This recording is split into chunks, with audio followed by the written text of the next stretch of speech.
Thank you so much for being here. Thank you all so much for being here, my lovely and amazing players. We are here back tonight getting to play some Far Horizon, getting our D&D fix in. And I think we're just going to jump right into a recap. And I'm making Beth do it on zero notice. So good luck with that, Beth. Hi, everyone. I cannot compete with Ian's recaps, so I'm just going to read you instead my notes from last session. Verbatim? There aren't many. Oh, yes. No, I'm not going to... All right. So, 115. Bren got stressed about landing in Kuvalian. Oriana sees that someone will suffer, but we have no idea who that might be. Some people fly towards us with arms wide open. Theresa Drivor, captain of the Sky Guard, is one of the people. She tells us that they will have to accompany us down to Athurack. Athurack? Is that how you say it? Athurack. Athurack. And the ship must be inspected. Bren deceives Theresa and says they're from a place called Bathra. Mira and Adi are not cool with lying about it, thinking it would cause big problems with the new people. Bren just wants to make sure everyone is safe. And my last note, turned out okay, I guess. So I hope that really gives you all the information that you need. If not, figure it out. That's what I have to do every time. Hey, I mean, that's what I do most of the time, too. You guys have the luxury of taking notes for the random shit that pops up. I oftentimes am unable to take adequate notes. So your notes are still better than mine. But, you know, I'm pretty fucking horrible at taking notes. I need to get Deb to give us, like, all a class on how to take notes. I feel like... I know how the class will go. She'll be like, you just take notes. And that's it. Is that how it would go, Deb? Just write down what happens, and you're set. Is that simple? One bullet point, one slide, class over? Yeah. Raven just pointed a quote. Beth, you know how to take notes from Deb. So I assume that has been uttered at some point in that household. Anyway, thank you so much for that, Beth. Deb or Kay, I'm gonna be nice here, and I'm gonna let you guys, throw down and decide. There we go. Book. You'll just have to deal with me looking down and scribbling shit. I mean, I'm just glad that you take notes. Seriously. For what it's worth, Kay has taken notes in every game that I've ever participated in with them, pretty much, and does a fine job of it as well. Sometimes I'm just drawing butts, so it's the appearance of work. Sometimes you're just drawing butts. That's okay too. You want to do that? That's fine. That's fine. Alrighty. I am being told the music is too loud. Really? I think it's just Bleak being old. Oh damn, kids. Music. It's a little bit loud. I didn't adjust a damn thing. Alright. We can take it down a little bit.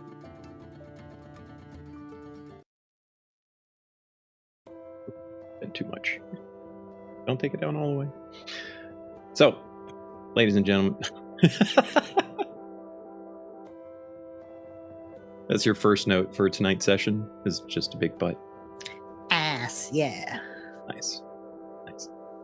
So, it is getting towards mid-afternoon. We'll call it 2-3 o'clock in the afternoon at this point for you guys, as you are still sitting at your airship on the outskirts of the city of Athurack, up on the rise, the bluff as it is known. Oh my god, yeah. You're only about a mile and a half outside the city, so it's a pretty easy walk to make your way into the city. And last we had left off, a writ had just been delivered informing you that you had permission to enter the city, and that if you wished to stay for any appreciable time, you needed to submit for permits at the Office of Foreign Affairs, which you don't know what that entails. You don't even know where that is. So you guys have to decide what you want to do next. Firstly, you need to decide who's actually heading into the city of Athurack as well. I'm not sure how much of that had been discussed previously. I believe it was mentioned a little bit that Nora, Taryn, and Dove in particular were at the very least going to be staying aboard the ship. But I don't think you all had discussed with others. Maybe Ren? Ian, I feel like Ren had discussed that with Ren. I had a conversation with Ren to kind of scope out the ship. That was the only conversation I remember having. Yeah. I don't think we really established who's going into the city. It's just right now we have this paper and we know we need to go in. Mm-hmm. Cool. Yeah. So you guys have that. I think was also mention of visiting the Quirk and Curio little magic shop. What would you guys like to do? Get a map. We start asking people around town how to get places. I haven't been here in a while. Who knows what has changed in the meantime? It's all magic, so the landscape can change pretty frequently, pretty drastically too. But yeah. So we want to go to the Quirk and Curio. We have to find out what a Foreign Affairs is. Yes. I think we should do the Quirk and Curio first because they told us that that's where we get their communication things. So the communication things, yes. I think that will help us significantly than going to the Office of Foreign Affairs and trying to get everything sorted. So I wouldn't put that off too long because they know we're here and whatever. But I think being able to communicate is probably our first priority. Let's go ahead directly there, I guess. Would I know already where the Quirk and Curio is, or we're gonna have to ask some folks? No clue. You've never been to Athurack, I don't think. I think we had established that. Yeah. No, that's a tourist, basically. Okay.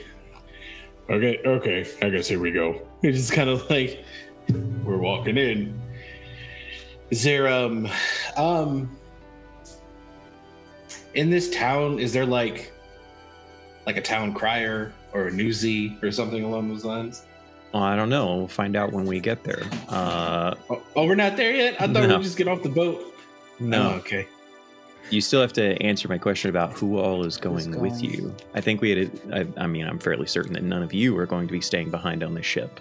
But it is worth mentioning that Phelan is starting to feel as though they would like to perhaps venture in, and Oriana's interested in going, but is understanding if that might be weird for people. I'm cool with I don't know if it would be. Want.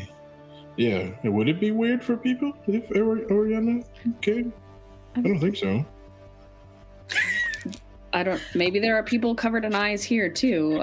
Who even knows? I don't. Right, like that's it. That would be my only concern if they're just like. I mean, we could give her a cloak and. She had been living in the Imperium and had been glamming herself, right? Yep. Full makeup. She can hide her appearance well enough. It's more a question of her notion of what she had foreseen not being very specific was perhaps a little, it unsettled some of you, and she doesn't want to cause any of you to be uncomfortable with that notion. So she's willing to hang back. I insist. I will go and sort of like link arms with Oriana and kind of pull her along. There's got to be some, cool magic stuff here that we haven't seen before. So, I think you should Sure. come. Yeah, okay. I'm happy to. Ren, I guess would be. You're interested in staying, I'm sure, for now at least, until we get the lay of the land. Yeah, Ren knows knows her job, and is happy to make sure that everyone stays safe. I think it was mentioned before also that Ren had taken a kind of protective stance a little bit with Terran. So. Okay. Does anybody need anything while we're there? Should we keep looking at everyone else who's staying? Is there something we should keep an eye out for? Nora would probably get your attention with that and say, I mean, as always, it's foodstuffs that are very important and all that, Right. Okay. We'll make our way, the 5 of us, into town. Where we Balin just kind of crosses their arms and stares at you. You coming? I mean, I'd like to. That's all right with you, Captain. Yeah, no, I didn't know. You didn't say anything. The 6 of us. Tig! Okay. You? Hold on. Ease it up here. I feel like it should be Tig or Oriana. Why is that gasping? Come on, we don't know. If we go in there and then there's constructs and Oriana, things and everything's fine. Yeah, then it's fine. We're already a spectacle enough because they're going to know that we're not from here or we're not local. We don't want to add to it as much as we can.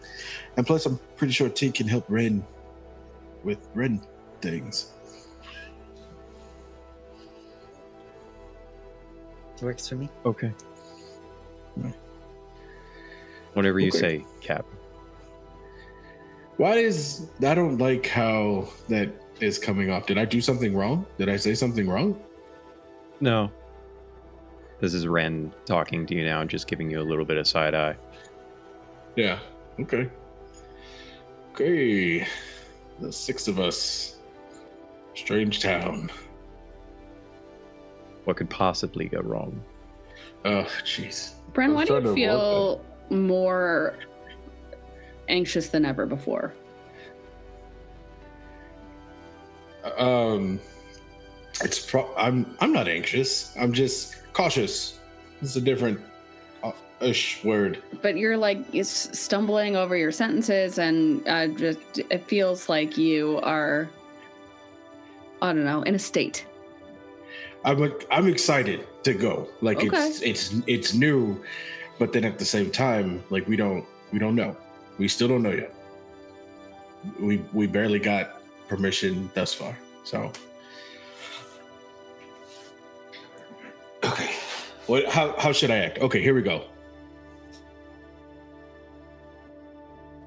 Well, that's fucking scary as hell. See? Don't do that. No matter what I do, it's wrong. It's not fun. Here, how about this? I'll stay here.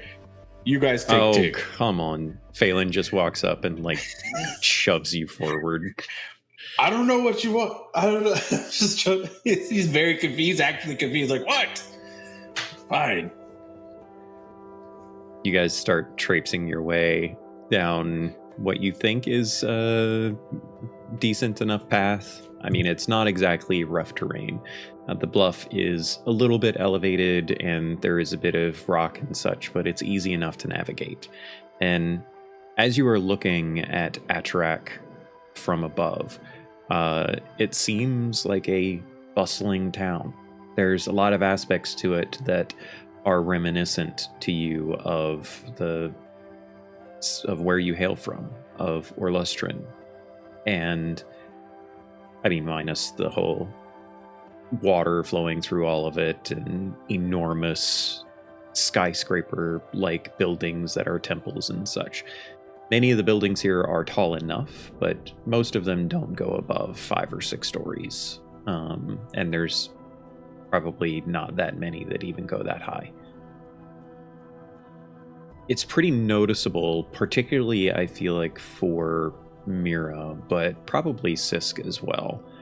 It's pretty noticeable that you can discern the wide variety of buildings and structures and what purposes they might hold.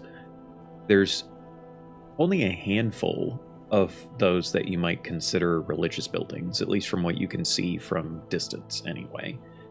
And everywhere you look, you see color. It's a kaleidoscope of colors that dots across the entirety of the city in a way that is probably not something you're used to.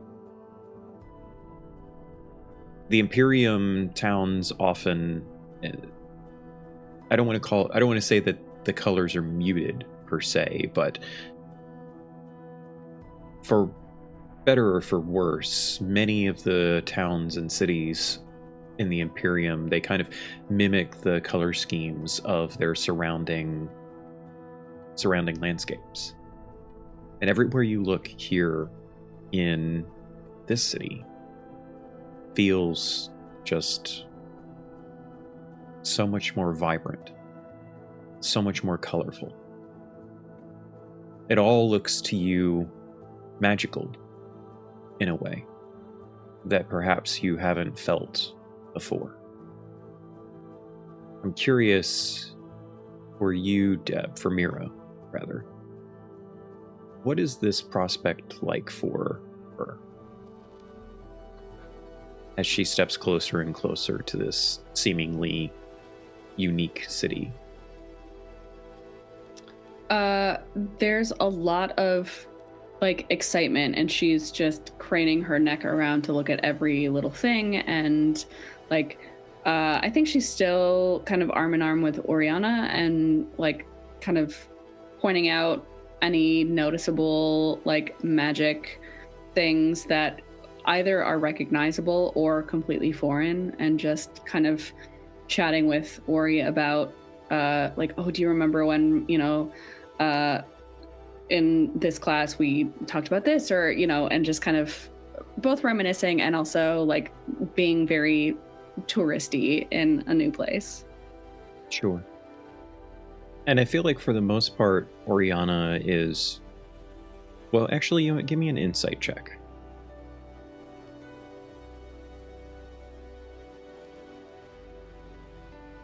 $18. Okay.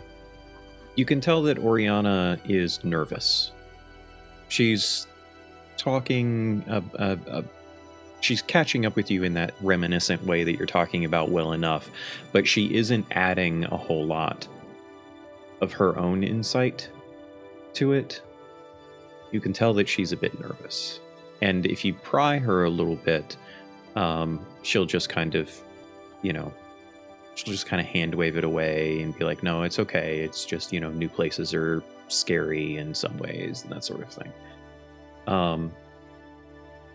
But she definitely kind of picks up on the vibe that you're giving with that. And she just doesn't have the same level of exuberance. There just might be a little bit more nervousness or maybe even straight up fear than perhaps what you're expressing. I think that probably just makes Mira I think she tones it down for a little bit and then is oh, I'm just gonna try and distract her and cover over the nerves with my chatter and kind of keep going on and not push her. Great. And you can tell with that 18 that you rolled, you can tell pretty clearly that she's thankful for not pushing her. It has an impact on her, we'll say. She relaxes a little bit in response. And Kay, I think for Sisk, I'm very keen to know what this is like for Sisk as well, because it's been a long time since Sisk has been in Kuvalia. What did we say, 3 decades or 2 decades? Shit. 3? 3, yeah. It was a while. It's been a bit. And Kuvalia, well, I mean, you can tell us what Kuvalia was like for Sisk when they came here originally. Hey, Andrew in the chat. Welcome in, Andrew. Thanks for being here, my friend. As you all get closer and closer, and at this point, you know, you guys are most of the way there. You're just about to get to the outskirts of the city. It's not walled, by the way. It's a fairly open and sprawling cityscape along the coast. And so there isn't, it doesn't look anyway like you're going to be met with guards or anything like that. And there's a few like farmsteads between you and the city that you're walking past as you get into it. But I'm curious for Sisk what this is like in particular, because most of the cities in Kuvalia, they kind of mimic the chaotic landscape of Kuvalia in a way. They don't have the same orderly functions that perhaps cities in the Imperium do. The streets are kind of scattered in different directions, and there's just, everything feels like it's built upon itself over and over again and just sprawls out from a central core, as opposed to any kind of real plan or orderliness about its construction.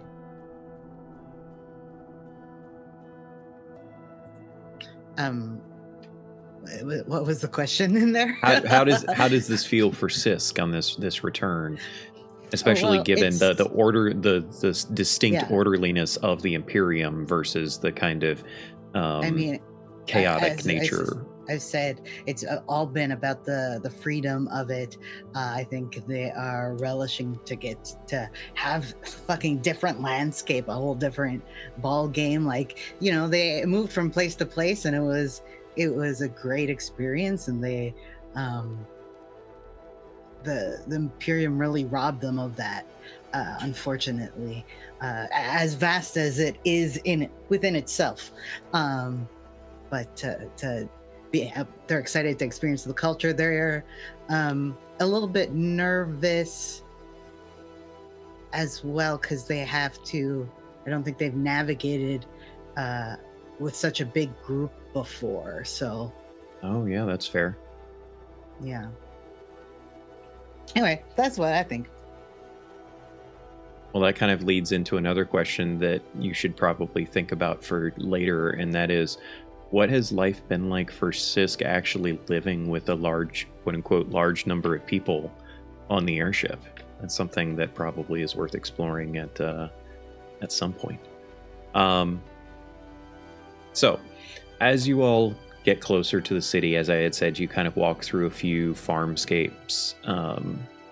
The few people that you do see kind of tending to the farms and whatnot, and actually for Ian for Bren, it is worth mentioning that much of the crops that he sees are probably very similar, if not the same kinds of crops that he planted in this region, at least on these particular farms. So there might even be a sense of, as he's walking through there, of familiarity to that kind of setting for Bren. But yeah, as you guys get closer to the city and you start picking up on the sounds of the city. Every city is unique in certain ways in how the people live there, and you can hear the din, the noise of the city itself, whether it be animals, which in this case are mostly oxen-like beasts, pulling wagons, the sounds of wagon on cobblestone and sometimes hard-packed earth. The sounds of music that seem to come from different parts of the city. The sounds of the birds even feels almost alien to you in a way. The birds themselves moving, flying throughout the city can they can almost remind you a bit of home, but just different enough for you to know that they're not the same. The buildings themselves, relatively well made, if not still part of that chaotic nature of Kuvalia. You can see that almost everything has unique and different colors to it. Each house is painted in their own unique ways by whoever lives there or whoever built the structure itself.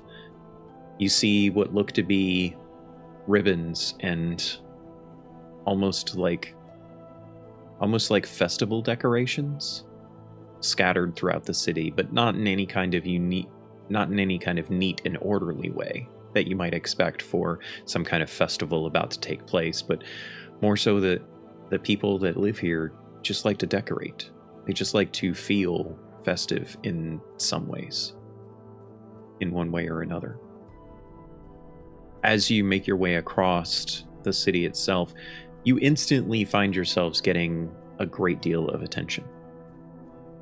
Every now and then you will actually see an armored figure, usually a person resplendent in some type of leather and chainmail kind of armor that adds kind of weight to them as they move. They have thick pauldrons on their shoulders, often a flowing cloak of some kind.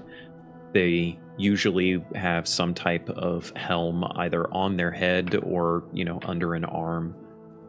And most of them are armed, but they're not armed in the same way that you expect from where you come from in the Imperium. Most of them appear to be carrying halberds or even spears or something like that, as opposed to oftentimes what you're used to, long blades, even an axe maybe every now and then. It seems as though these guards, these protectors of the peace, as you will come to know them, they seem to value a great deal on their presence more than anything. They don't appear to be trying to exert themselves on the populace, and you can see very clearly in the few interactions that you witness, the people are friendly with them. There is no kind of animus or anything like that, despite the notion that at some point in the not too distant past, all of these people could have potentially been at odds with each other during the Civil War that occurred here.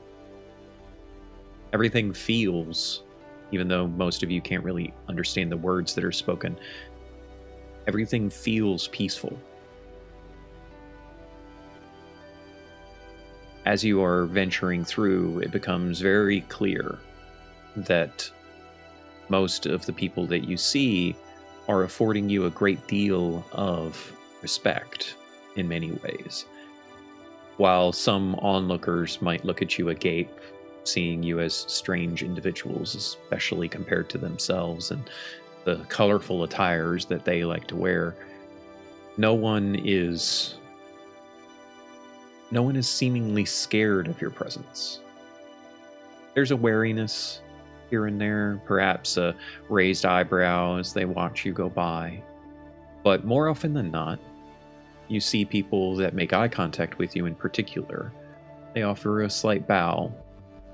Not necessarily formal, but it's fairly easy for some of you to pick up on the fact that they tend to bend at the waist and their head is often straight and eyes end up averting into the ground rather than maintaining eye contact with you the whole time. There's a definite sign of respect to that greeting. Sisk is particularly used to this in Kuvalia, as Kuvalian peoples are very much these types of situations, and decorum are very important to the people of Kuvalia. And so Sisk probably would understand that more than some of these people are, very likely holding some kind of thoughts and concerns about your presence, but they're never going to show it because that would be rude.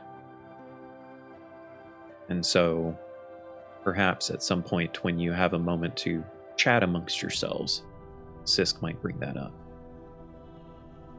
It is worth mentioning that Oriana is using magic to kind of disguise her appearance, to prevent her eyes from randomly opening on, say, her shoulder. And Mira, you can feel Oriana's pulse quicken a bit the more that you walk amongst the people here. And any questions to her met with we'll talk about it later sort of response. Phelan is eating this up in particular. Phelan is just enamored with all of the colors and the vibrancy and the sheer variety. They seem to almost thrive a bit in the chaos. This kind of ordered chaos that is Kuvalian, or Athurack, anyway. I'm curious then for each of you, and we'll start with you, Beth. I'm curious for each of you what this experience so far, knowing that you haven't really interacted with anyone yet beyond what I described. What's going through 80's mind during all of this? I feel like she is overwhelmed, but not because things are bright or chaotic or anything like that. I think that she is just full of joy seeing all of this. It's what she has wanted and hoped for in a place to live. She and Mira lived in like the arts district, so it was always a little bit more colorful and exciting than the rest of the city. So seeing that they enjoy that vibrant life and just color and everything, I think it would feel especially great. I think too, is 80 getting anything in particular from everybody? I know you said like there might be some reservations even with the respectful bows and all of that, but are there any strong emotions that she has picked up? How much is 80 opening up her gift to be able to sense the emotions? Because it had been described her before, and I know that you had expressed that 80 was being a little bit hesitant. So I'm just curious, is she only looking for particularly strong emotions, or is she trying to get more of a general sense of things? Just a general sense of things. I think she just wants to kind of like vibe check to make sure nobody is like pissed off around us. Go ahead and give me an insight check then, please. And I'm going to say, because of the sheer number of people, this is a major metropolitan city. There are, lots of people here. So I'm going to say because of that number, you would be a straight roll instead of your advantage roll. So Perfect. Go ahead and give me that. In the meantime, Lord Gazumba coming in hot with a huge raid. Thank you so much, Lord Gazumba. Welcome in, raiders. Our crew of illustrious adventurers have just found their way into the first city that they are venturing to in Kuvalia, and trying to understand how everyone is interpreting their presence. So what'd you get, Beth? I got a 14. Okay. With a 14, I will say that the vast majority of people, it's very much a curiosity response that you're getting. You do get every now and then a touch of fear mixed in with that. I wouldn't say it's necessarily unexpectedly so. I mean, 80 is tuned to people's emotions, and it isn't like every other person, sort of situation.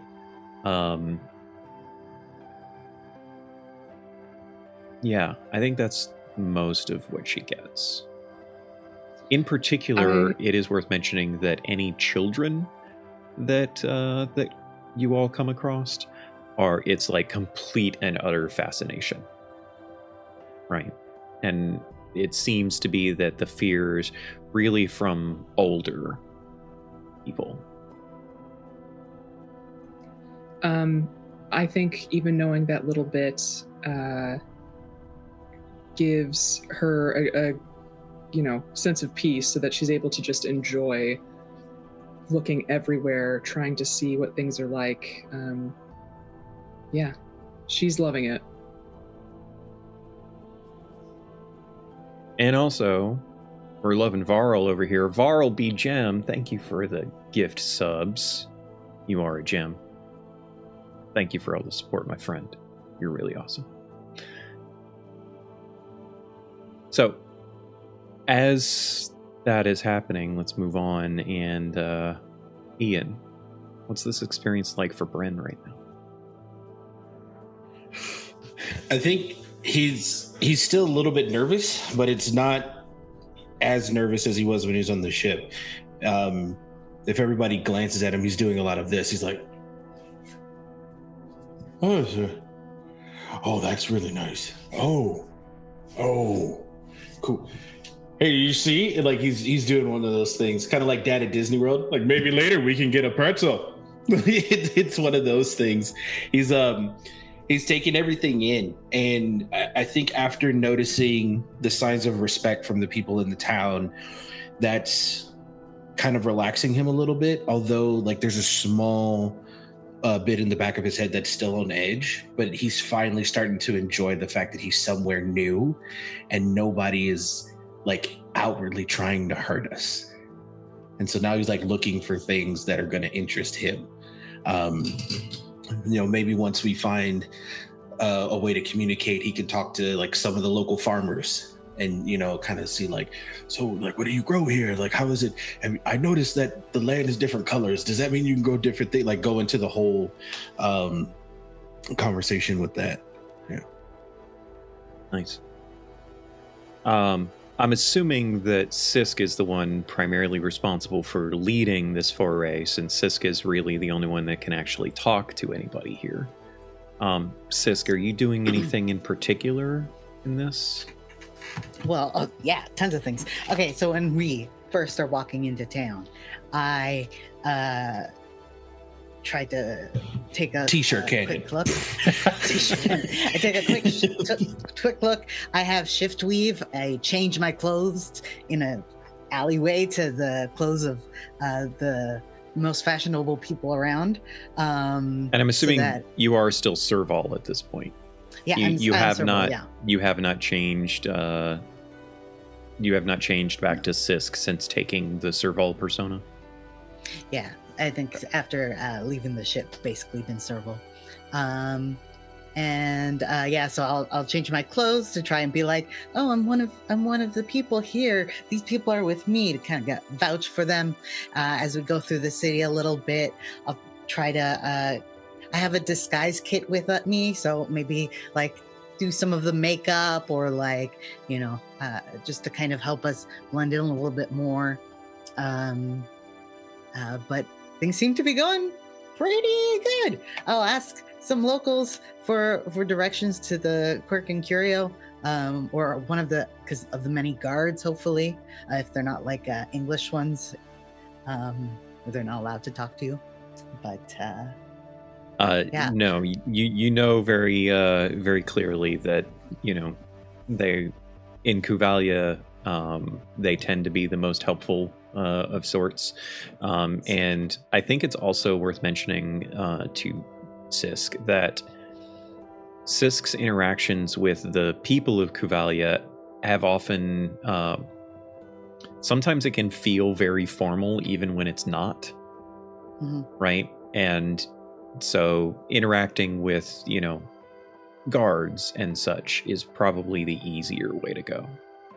No, absolutely. And so it doesn't take very much effort on Sisk's part to get directions to the Quirk and Curio. I think the hardest part would be herding these cats if they're all looking up and in different directions. Trying to funnel them the same goal is going to be the most difficult. I'm pretty sure at some point, like, Bryn has wandered off. He's like, oh yeah. Oh no. Phelan as well. Like it's a scenario where the two of them just kind of stop and start staring at something while everybody else keeps walking, and then they realize that's really cool. Oh shit, they're going. We gotta catch up. Excuse me. I want to keep an eye on Oriana as well, and maybe I'll offer her a scarf or something, a shawl of some sorts. But okay, cool. I do have a question. Okay. Yeah, shoot. The local guard, like, is it similar to what we got going on? Is there anything very noticeable outside of the guards in their like armament?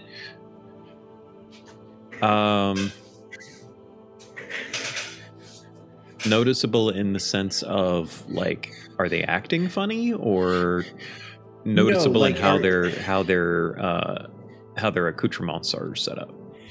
Yeah, like are certain people dressed a certain way? I don't really want to kind of get into it, but like, are they covering their hair? Is there like big jackets? Does everybody have a gold hoop in their ear? Like, right. So for the guards themselves, it's very, very uniform.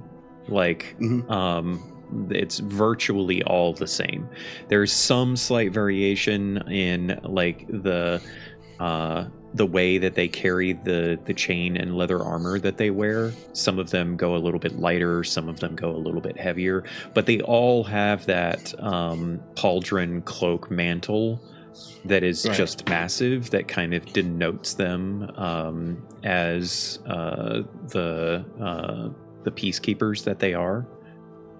And other than that, there's a lot of variety there. They're not humans make up a good chunk of the people that you recognize, but they are vastly outnumbered by the sheer volume of different genasi. Go ahead and roll a perception check for me, though, since you're calling this out. I'll see if I can give you another little tidbit. I guess to kind of add to that too, I'm looking. It's going to sound weird, but in this game we'll understand. I'm looking at ears. You see plenty of people wearing ear accessories, but most do not. Okay, but no one's covering their ears because they're pointy. No one's got clipped ears, things like that. Yeah. Okay. Perception, you said? Yes, perception check, please.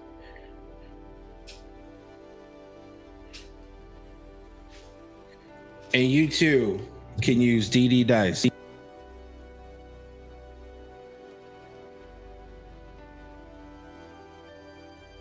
Would you like to use one of your advantages from Varl?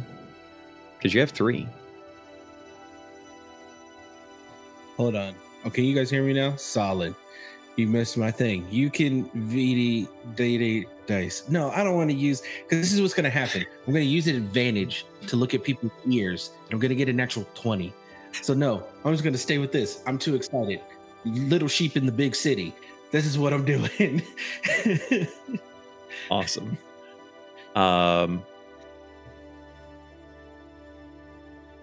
Great. So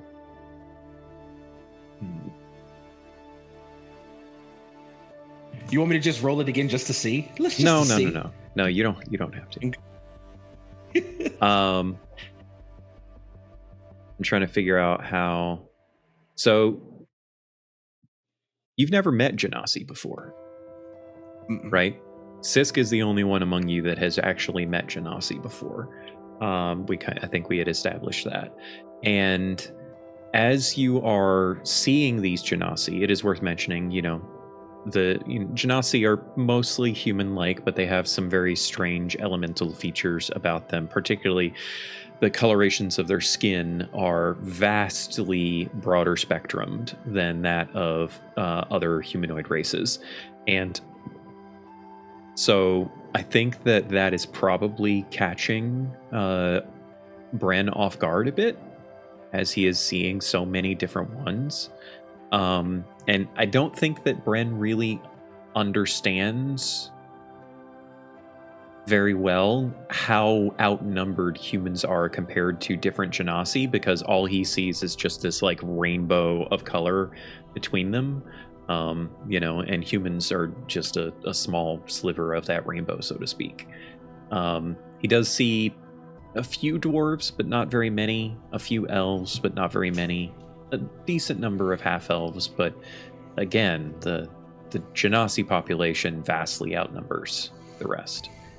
And as far as the non-guards population, it's fairly close to that, except I would say that there's a slightly less significant portion of genasi. It's still more than 50%, but the guards folk, it's closer to probably 75 or 80% being genasi. You said I see elves, half elves, elves? Yeah, a few. I'd like to approach one. Okay. You just walk up to one in particular, perhaps one that's just manning like a little kiosk shop.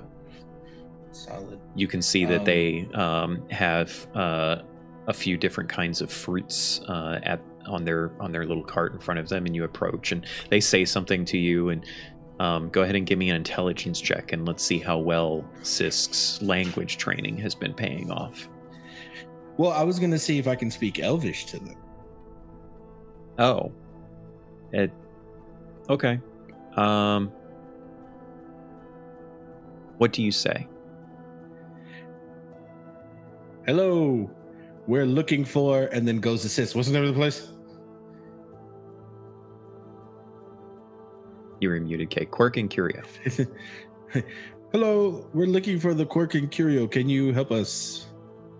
As you say that, the elven individual kind of looks at you and tilts their head to the side.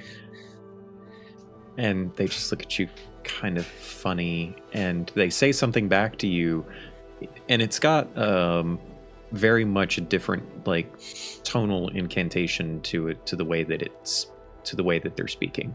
It's perhaps a bit more melodic in the response, and you can pick out bits that are very close to what you know to be Elven, but it's not the same. And you do hear them recite back to you in kind of a questioning lilt, Quirk and Curio, so they understood that, because that's a proper name for the area, and that's going to bypass kind of any language barrier. But there's too much difference there between their version of the language and yours. There's too much confusion in the response. I mean, I can roll intelligence if... Sure, go ahead. Sure, let's do it. Let's do it. What is it? That's an intelligence check? Yep, just straight intelligence.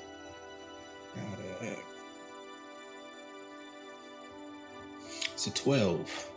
It was almost a 5. Yeah. I saw that tilt. Still. Yeah, with a 12, I'll say you kind of pick up on maybe a few syllables that correlate to confusion. Kind of almost like an I beg your pardon type of response. But when they say back to you, Quirk and Curio, with that questioning, you do get the sense that, they did understand at least that aspect of what you said. I'm just going to do this. Yes. Quirk and Curio. And they just nod and respond. They just say Quirk and Curio back to you, and they just kind of point down the street.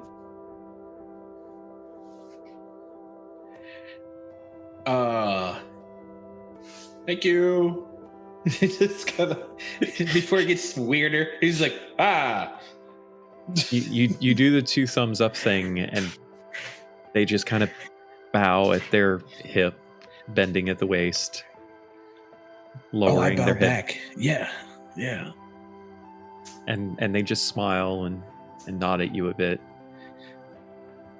As you're walking away, you can hear them turn around, and you can hear them start talking to someone that was, maybe 10, 15 feet behind them, just standing there.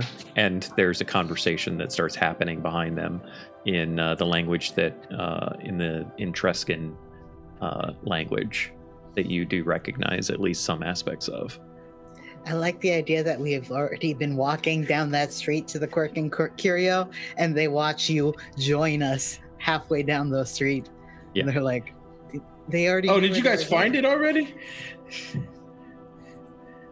Have we found Sorry, it? I was looking at things.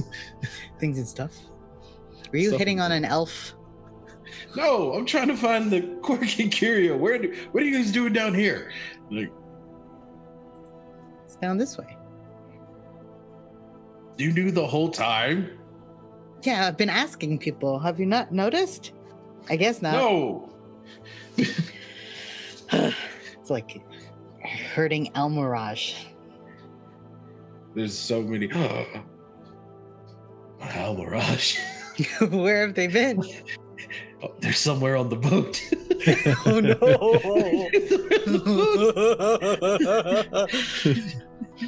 The sisters. Real gas moment, like. I forgot. The sisters are somewhere on the boat. Somewhere on the boat. We'll figure it out later. So we found the place? So you are heading in the direction of the Quirk and Curio. Doesn't take you. It isn't overly difficult for you to find it. As you are going there, everyone go ahead and roll an insight check for me. And 80, you do have advantage on this.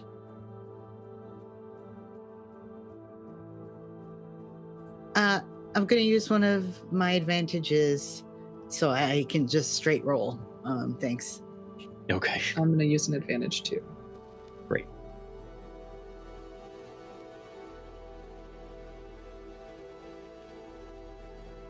Somebody rolled like crap. So I think everything's cool. Everything's good. What's the saying from the Imperium? I don't know. You tell me. Everything's awesome. Wrong IP. Right. So, did anyone get 14 or higher? Yes, I got a 16. Excellent. I did too. So basically everybody except Sisk. 80 got 14 or higher too, right? Yeah, okay.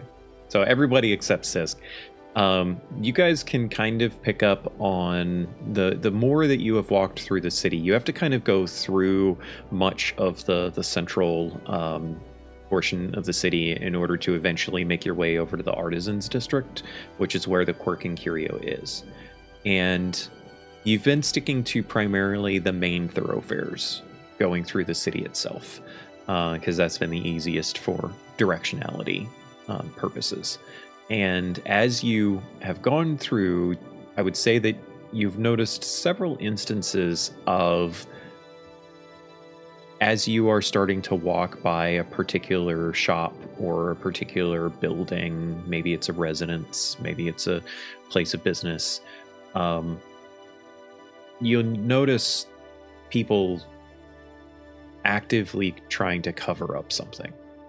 Whether it be like pulling a tapestry down or closing a window or something like that.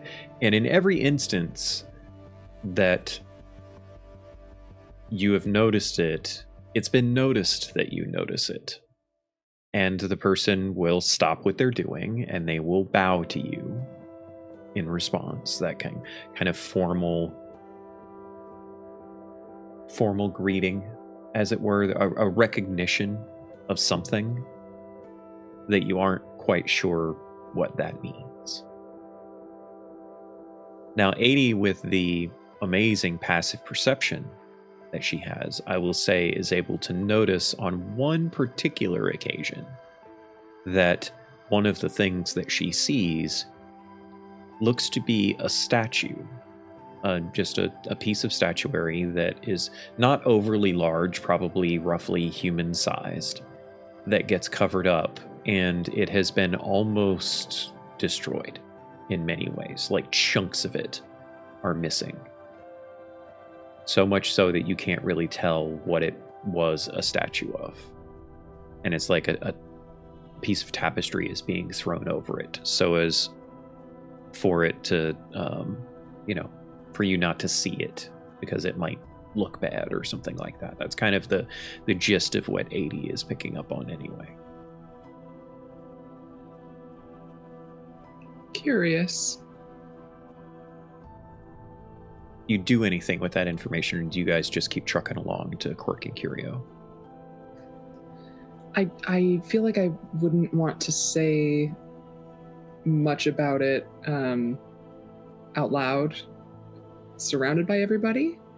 If there's a time where, we've got some quiet and we're away from others, then maybe.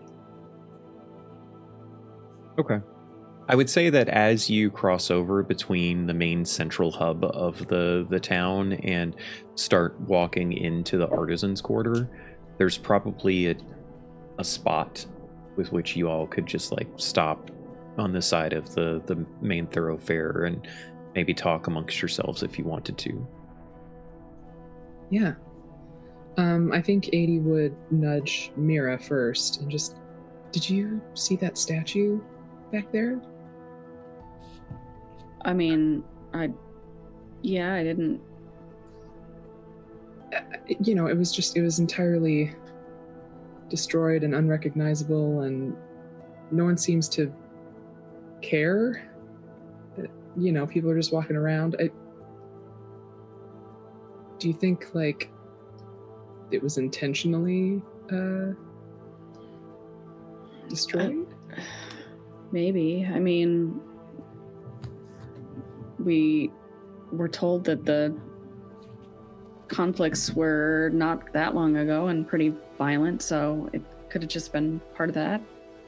I don't know. They destroyed all the things related to D word. I say it in the Imperium tongue. Maybe they won't understand it here. Maybe it was something relating to that. Why would they be really hiding the wreckage of it, though? Yeah, it just feels weird to leave it unless... I didn't even notice. I know, I just, I'm kind of looking everywhere, so... yeah, I think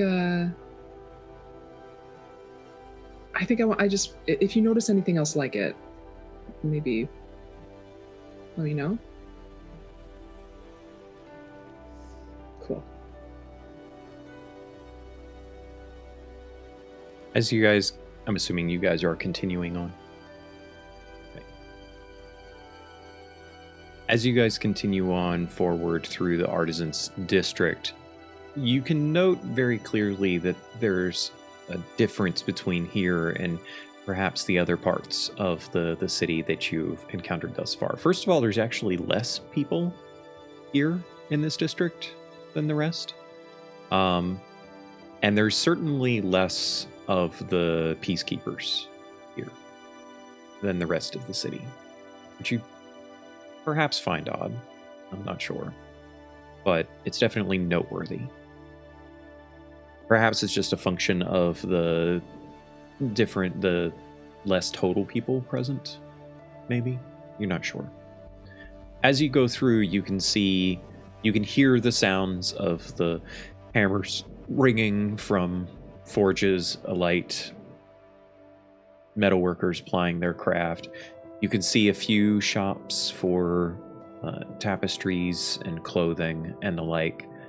And in particular, you note very clearly that there are several artists' shops, and most of them appear to be closed,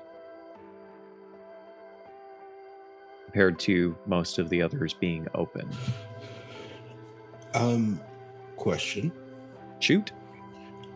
On these, I'd like to make a investigation check to see if for some reason these shops were dragon owned.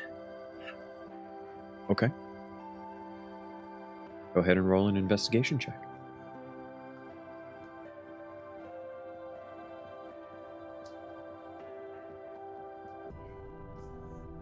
I'd like to argue that perception would probably make more sense because I don't want to go digging into things, but I'd like to perceive if maybe.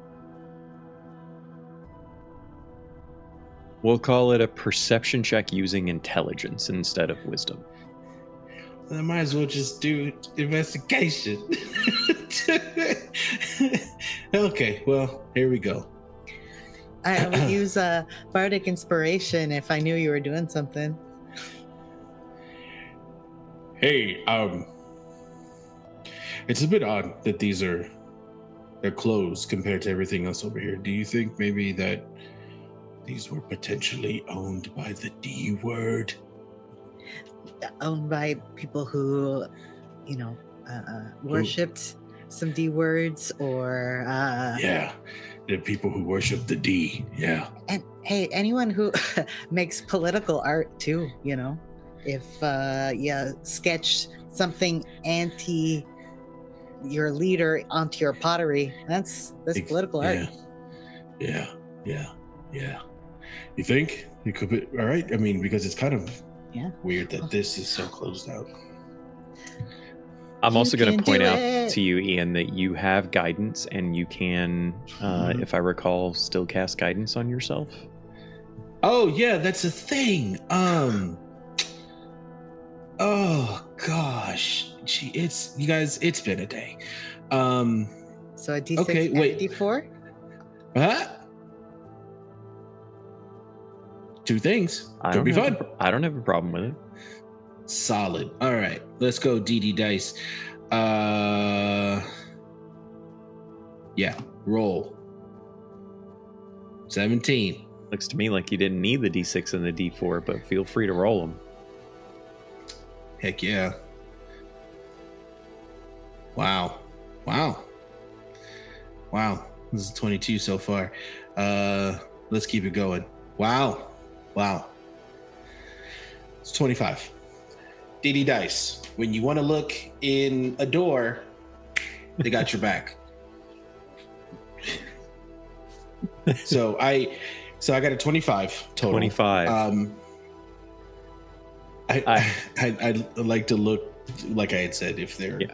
With a 25, I will say that of the 3 artists' shops that you will encounter before you reach the Quirk and Curio, 2 of the 3 appear to be closed up, and locked, and there's dust on the windowsill and stuff like that, meaning that they're not in business anymore.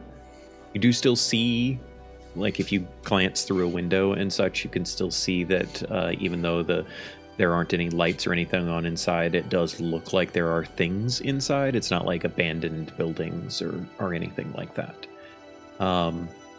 Of those, you aren't able to discern clearly if they were perhaps Dragonborn owned, but you can tell very clearly on the 2 doorways that are there's some defacement to the doors. There's some writings and such that have been kind of carved in.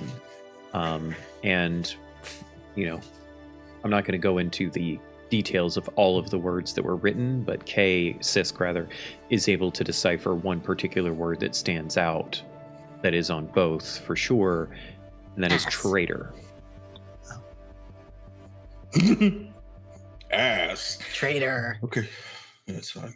Okay. Ass is probably on one of the words, but or one of the doors. Traitor ass. Traitor is on both. Cool. The other shop, I guess the third shop appears to be closed and is just closed for business, perhaps just for that day. And inside you can spot with a 25, because a 25 is a pretty exceptional roll, that at the very back of the shop There is a very large tapestry with what looks like an artistic rendition of a long snake-like dragon flying through a cloudy sky. Kind of at the back of the shop. But you said this one was the one that was closed due to business or just closed for the day? It looks more like it's a closed for the day kind of situation.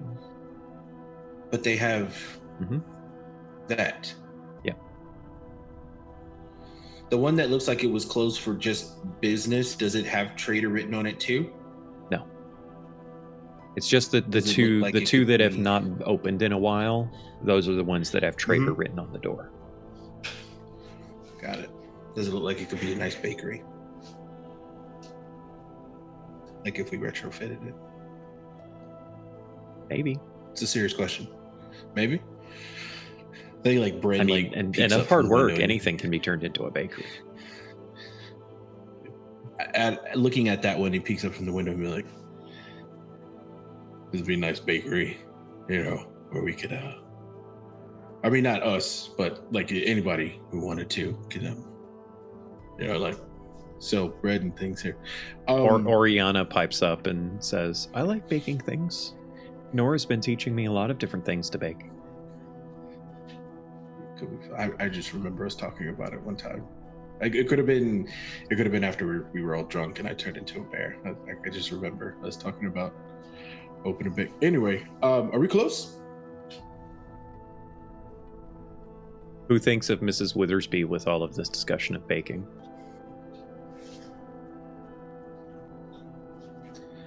Doesn't take you very long after this for you to reach Quirk and Curio. And standing outside of the shop, it looks very nondescript. As a matter of fact, if it wasn't for the fact that there is a sign there that says Quirk and Curio that Sisk and Mira are able to read clearly, you wouldn't know that there's anything, that this is the place that you were looking for. It is actually probably the most boring building from the outside anyway that you have seen in all of Athurack. The coloration of the brick is a few different shades of gray that range from that, kind of pale, not quite white coloration all the way to kind of like a dark, almost black slate type of gray. It's very random which colors of stone and brick make up the walls. There's no pattern or anything. It looks boring, to be perfectly honest. And as you open the door, everything changes. As soon as you step inside the Quirk and Curio, you see colors alight everywhere. The walls have sconces on them with crystals that glow in different shades of color. All around you are glass cases that have all kinds of artifact and the like inside. Hanging from the ceiling, in fact, you see what you initially had thought was some kind of strange chandelier, but instead you see a sphere with several rings kind of floating around it. Little magical runes alight across those rings, and they're moving.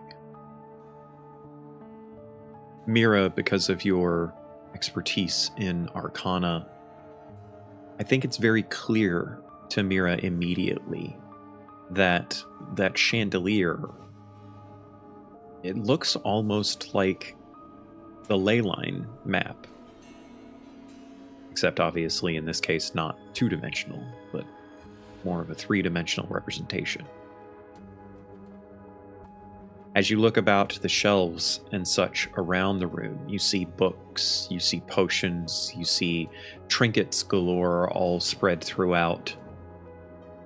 There's a bit of chaos to it all. It's not very orderly by any stretch of the imagination.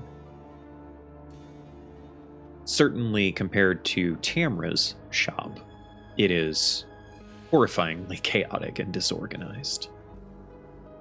But there's a charm to it as well as you kind of step into the space. Oriana is kind of looking around, and at one point, one of the eyes on her neck kind of opens up wide before she realizes it, and, she covers it with her hand, and it closes and disappears. And all around you is just this wondrous scene. At the back of the shop, there's a large archway, and you can see a glow of light coming from it, and you can hear the sounds of someone working in the back of the shop. And Sisk, you would hear a soft voice kind of call out from the back of the shop, saying, "Be right there. Hang on just a minute." And you hear sounds of whatever work happening back there, someone trying to finish it up or get to a place where they can pause. And so you have a few moments here as you look around this shop. Like Brent walks in there and he turns around and he goes, "How much money do we have on us? Like, did we make?" What's the money situation like? Imperium v. What's the conversion? What's the conversion?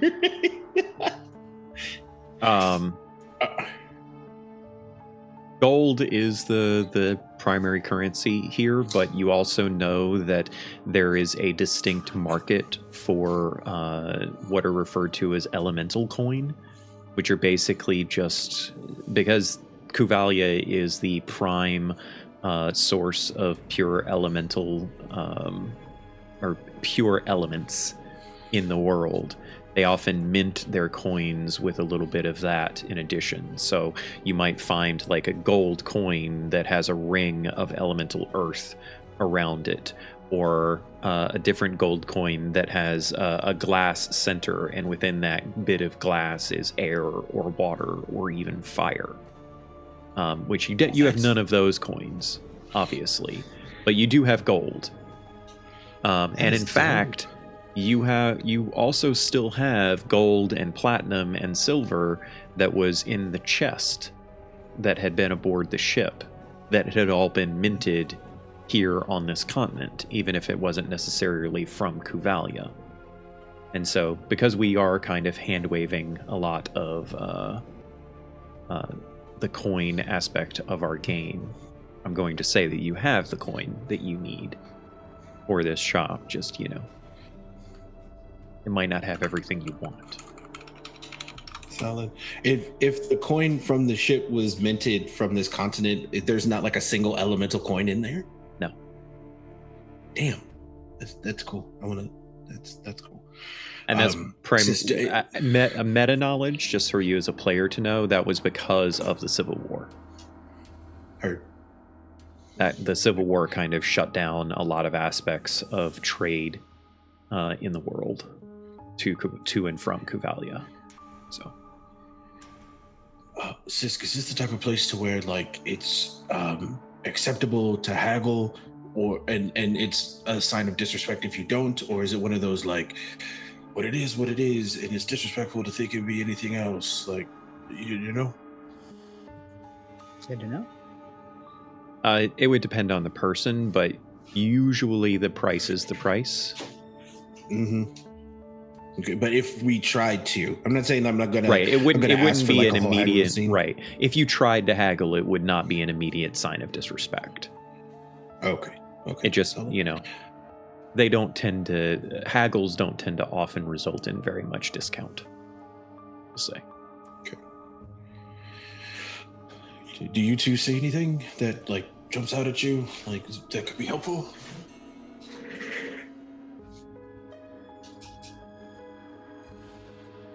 Are the twins drawn to anything? Yeah.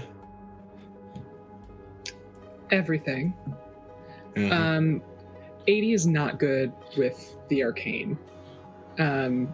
She, I think, again, is just very fascinated by everything around her. And I think one of her biggest thoughts as she looks at different items is just like, ooh, I hope Mira sees this. I gotta show her that. It's like, perfect things for her to nerd out to. And she definitely points some things out here and there. I think she is very curious. It's not like she's completely ignorant to arcane items. But I think this feels different to her. Bryn looks at 80 and he's like, "It's that's really nice in here. This is really cool. It's very cool.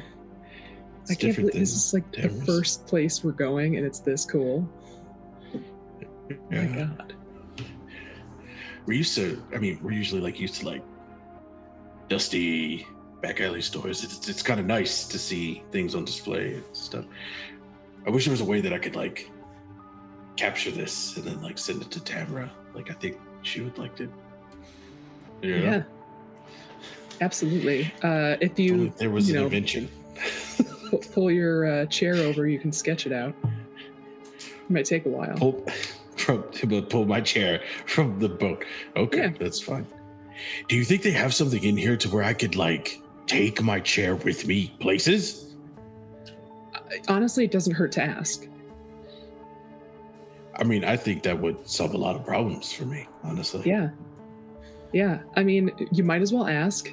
I'm very curious what everything does because, like, I'm sure there's a lot that will help us with the language and, important things, but, like, there could be some fun shit here, too. I could get 2 chairs. Ooh. I could, like, Dibs on the like, second one that you're not using.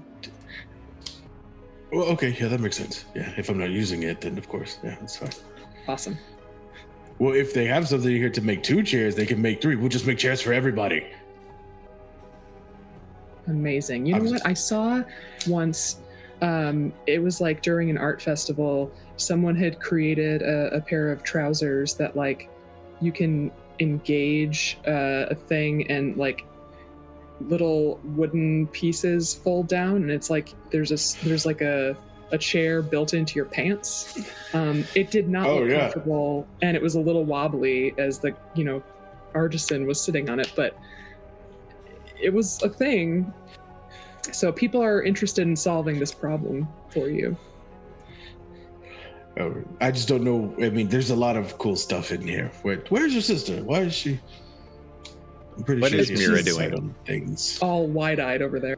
Yeah, Mira spent a little bit inspecting the chandelier and then just kind of like wandered around looking at everything, and then like starts going off.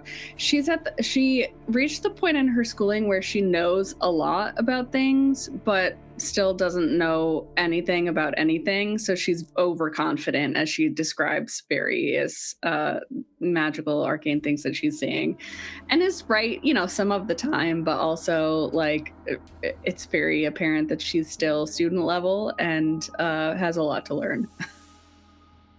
Go ahead and roll an Arcana check for me. Smears in the corner, just going full area. 25. 25. It is important to note, particularly for Mira and her ability to kind of pick up on this sort of thing, most of the magic that she sees around is relatively low level, right? It's not very overly powerful magic. And there's a great deal of items that you would use in the creation of other magic, right? In particular, the sheer variety of crystals that are around are amazing for conduits for magic and make up material components for quite a number of different spells, and also the creation of other magical artifice. She sees a handful of potentially potent magics, whether it be in the form of a scroll or a potion and the like. And then there's a few different cases that have perhaps items that she can tell pretty clearly possess some kind of magic. But short of her using something more overt like an identify or a detect magic, she's not going to know which are extremely potent or which might be a little bit more potent than just kind of some of the basics. But as you guys are standing there kind of catching your different things catching your gaze, you see a figure emerge in the doorway in the back. Very obviously an elderly gentleman, dark skin, white beard, long white hair that kind of flows down their back. He's wearing long kind of gray-green robes. He has a few gold accessories on his wrists and like an upper armband as well. He has a very large necklace that kind of dangles around his torso. It's very large, kind of glowing emerald-like beads scattered throughout it. Two very, very heavy dangling earrings coming off of his somewhat pointed ears. One of his ears looks a little bit mangled, and at first glance, almost all of you, with maybe the exception of Sisk, will look at that and be like, oh, did somebody clip his ear? But after a little bit more careful observation, or even just taking a second of observation, you can see that it looks mangled in the way that a creature might have like chewed on it almost. You can see also in his skin that there is some slight discoloration here and there. He genuinely looks like a rock in some ways in his skin tone that has, ribbons of different colored rock kind of running through it. Slightly lighter in tone. And as he emerges into the doorway and he looks at you, Sisk, you hear him very clearly say, "Welcome to the Quirk and Curio. How can I help you?" As he looks at all of you. And Mira also understood that, even though she can't necessarily respond as fluently. Yeah, absolutely. I'll be. Hello. Thank you so much for the warm welcome.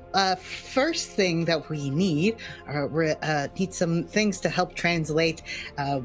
My friends here don't really know the language, and we just want to help get them acclimated more quickly.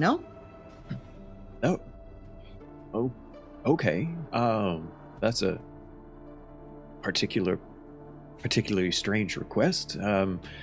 Can't say that happens very often around these parts.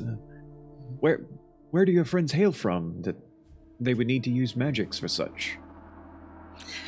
From an island called Bathra, far west. Are you kid? I think I hear the word Bathra. And you hear Brent Bathra? Goes, Yes. No. Yeah, we just hear Bathra, and he goes, no. Just tell them. And as you are talking, Bren, the man who you will come to be known as Gantharuk looks at you, and his eyes just kind of go wide as you're speaking in this way, in this other language, and he's just looking at you fascinated with a slight smile upon his face. Oh. What did he say? Oh, he just told me that I got the... I misheard. So the Valorian Imperium? Valorian Imperium. I've not heard of the Valorian Imperium. Oh, they haven't heard of you either, unfortunately. They're pretty insular. Oh. Okay. Interesting.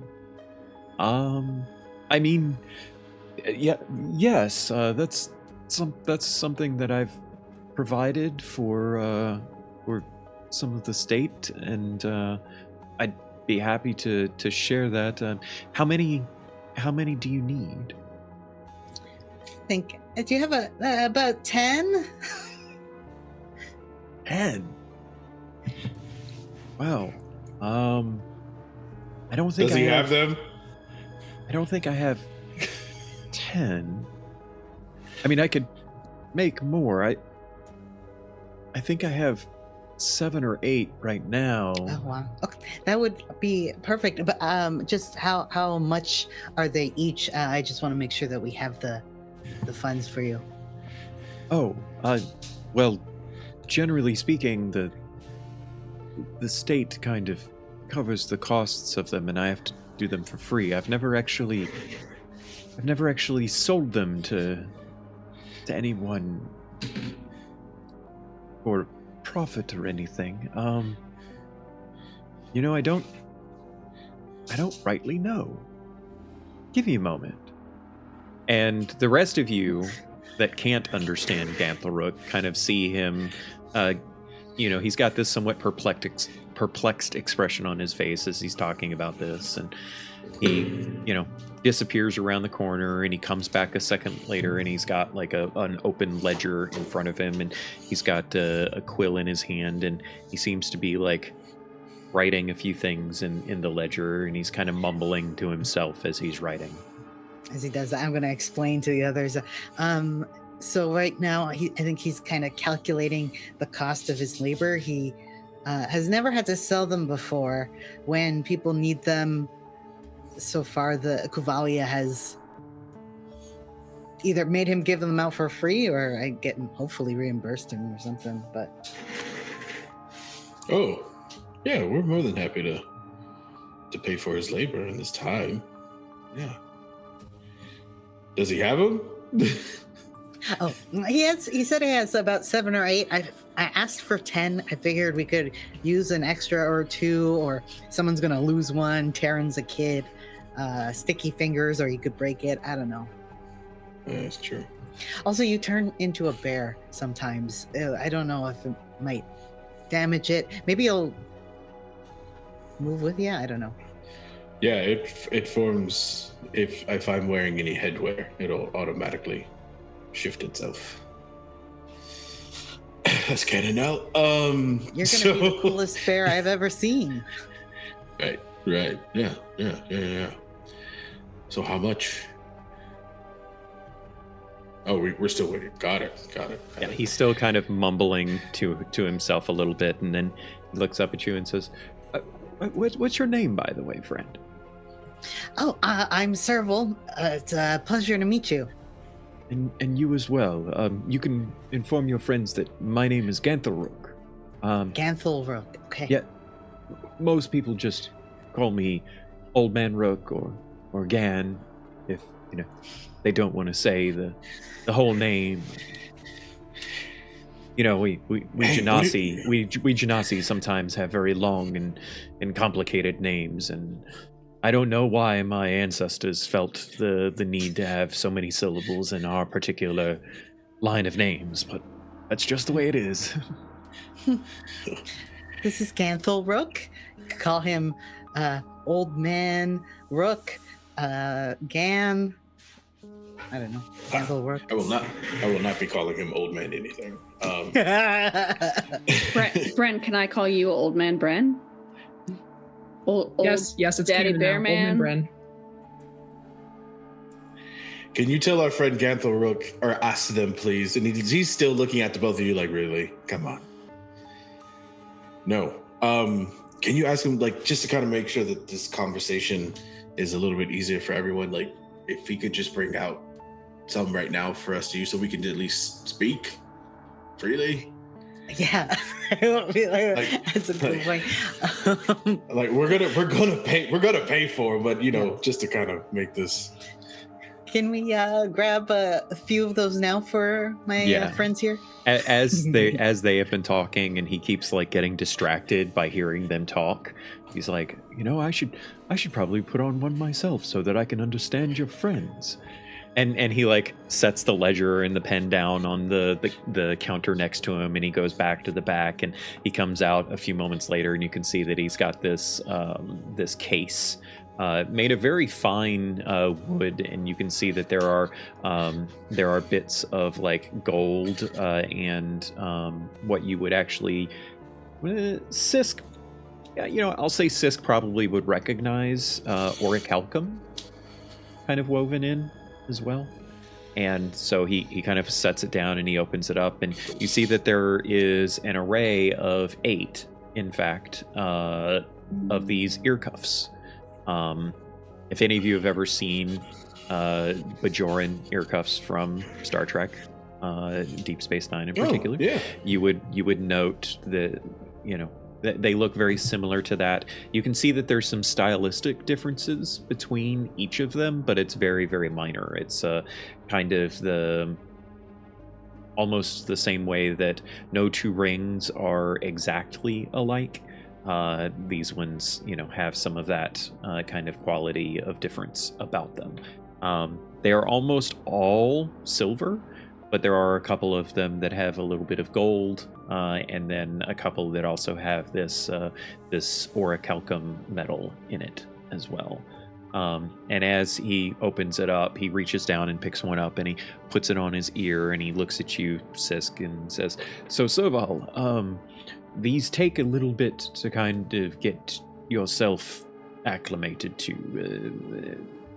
They're not instantaneous, but once you've acclimated yourself, the language that you wish to understand and be understood as becomes relevant in the magic, and it kind of binds with you in that way. So here, please," and he kind of beckons for all of you to come over and take one, with the exception of Sisk, obviously, who does not need it.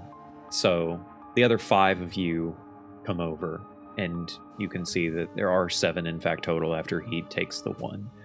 And he just kind of looks at each of you, and he's speaking towards all of you, but you can see him glancing towards Sisk as if he expects Sisk to translate. As he says, "Please, take some time, listen to my voice, think about the words that you wish to understand. And soon enough, you will be able to understand and speak in those words." So all of you can actually go ahead and add a magic item to your character sheet called the Ear Clasp of Translated Whispers.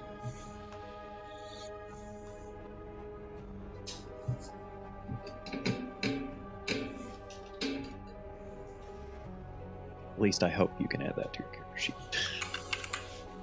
Worked for me. Excellent.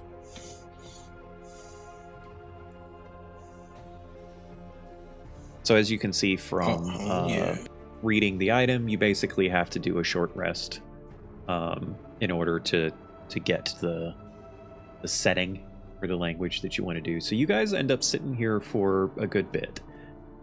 During this time, you can, of course, look around the shop and you guys can talk amongst yourselves. Obviously, you can talk to Ganthelrook through Sisk, if that's what you would like to do. But what do you think that you all would do during that time? You all do sort out the money aspect of it, and there might be a little bit of like surprise at how little he ends up charging you. Mira could even pick up on that it might just be that the material components for creating this are probably not super expensive. It's more the cost of the jewel craft than anything else. And because of the limited nature of the magic, it probably isn't super difficult to make one, but that's just her first guesses anyway. You all do anything in particular while you're waiting for the magic to take hold? I'm looking at any like armaments or potions for like protection. See if there's anything like that. Sure. You can see it doesn't take you very long, especially with speaking to Ganthelrook, for you to understand that that's not really his specialty. He does have a few healing potions, as it were, but most of his potions tend to be the kind that would be used in more of a utilitarian fashion. One of his particular specialties is, in fact, potions of flying.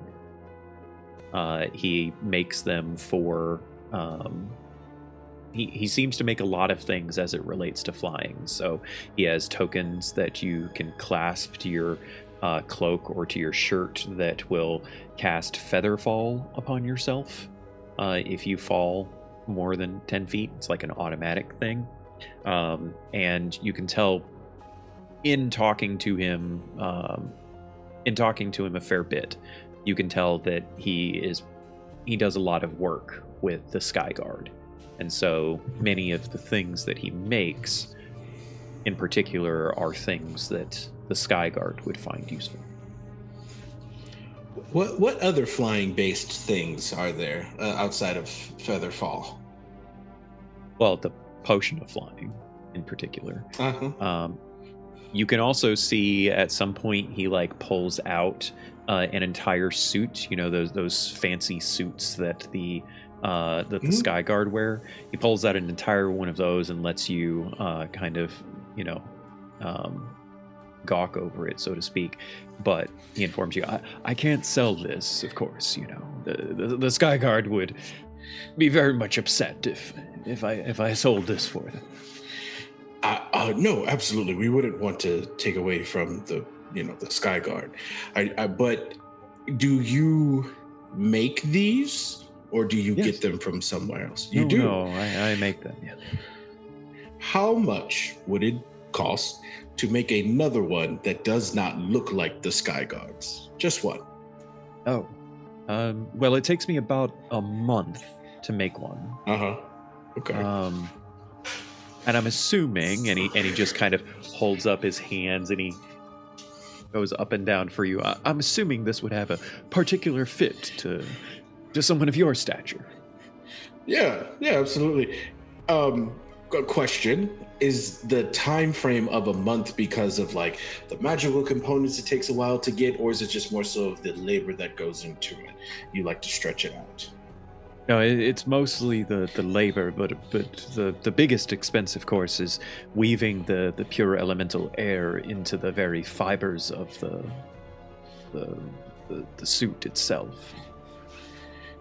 I'm curious, though. Do you have any magic of your own as it relates to the elements of air? Yeah, actually, I do. Because that's what the suit really does. It's it can glide on the currents of air in the world, but if you truly want to fly, you have to have some magic of your own that would allow you to channel into the suit. So mechanically speaking, just from a meta perspective, you have to have some type of spell or innate ability that is capable of creating wind in order for it to actually amplify and turn into flying. So does that shorten the time in which I can get a suit? No, that's a requirement Damn. to even use the suit. Because I do have something. And it would just be really cool to, like, I don't know, turn into a bear and then just start flying. That's just me, though. Okay. How much for the healing potions? Because we need those. He's like looking at Mira, like, we need those, right? Yeah. And there are a couple potions of flying. Right? We're having a good time. And a fuck ton of tokens. Give me those tokens. Oh, Featherfall tokens. Yeah, everyone on the ship should get a Featherfall token. You are able to barter pretty effectively with him for the tokens. That's easy. He can only let go of one potion of flying because he has to maintain a certain amount of stock for the Sky Guard. And he can get you 2 greater healing potions and 2 regular healing potions. And that pretty much cleans him out of healing potions, which he's fine with actually being cleaned out of healing potions. So, is there anything in here? I hope somebody wrote all that down, by the way. Good job, Kay. Is there anything like, because anybody else spitball with me here? Because last time this happened, we forgot to get, and then we almost died. Like, what else do you think we may need while we're having a shopping moment? I mean, some of us do magic and crystal focuses and crystals to just have in our spaces. Could be cool. Girls. I am weak and petite, Okay. and I could use any help not being so squishy, maybe. Just a thought. Well, I asked that too, and they don't have, or at least my But I gleaning don't have anything. am dainty and small. Maybe they didn't have anything for you because they think you can fend for yourself, but I'm just a girl. Just kidding. I want all the pretty rocks. Every one of them. Only the nice ones, though. So This is the person that does twin spell and burns faces. I'm just a girl. Don't forget, stabs people in the throat. listen, Like- Highest kill count. Yeah, That's why 80, 80 buried has that the highest trauma kill count. really far down. And okay? like I'm fairly certain, is still getting blood out of her fingernails from the last time. Ew. So Listen, Ooh, that's actually a good point. What about that the is engine? not true. Um, Not true at all.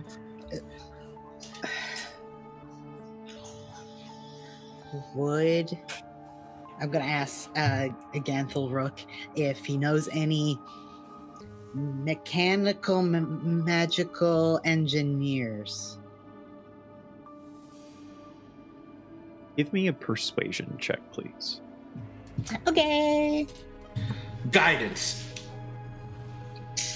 And I'll also use my one of my advantages, please. Okay. Persuasion. So that's a 22, and then with guidance. Ooh, 26. Nice. As you kind of tell me if I'm misinterpreting this. I feel like Sisk kind of beats around the bush a little bit with how they say this. Right? Yeah. Kind of that feeling it out. Do you know what I'm talking about? Sort of thing. And Athurack picks up on that almost immediately. And a big smile comes across his Earth Genasi face.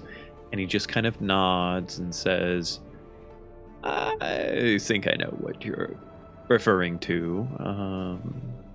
The skills of artifice, right? Yeah.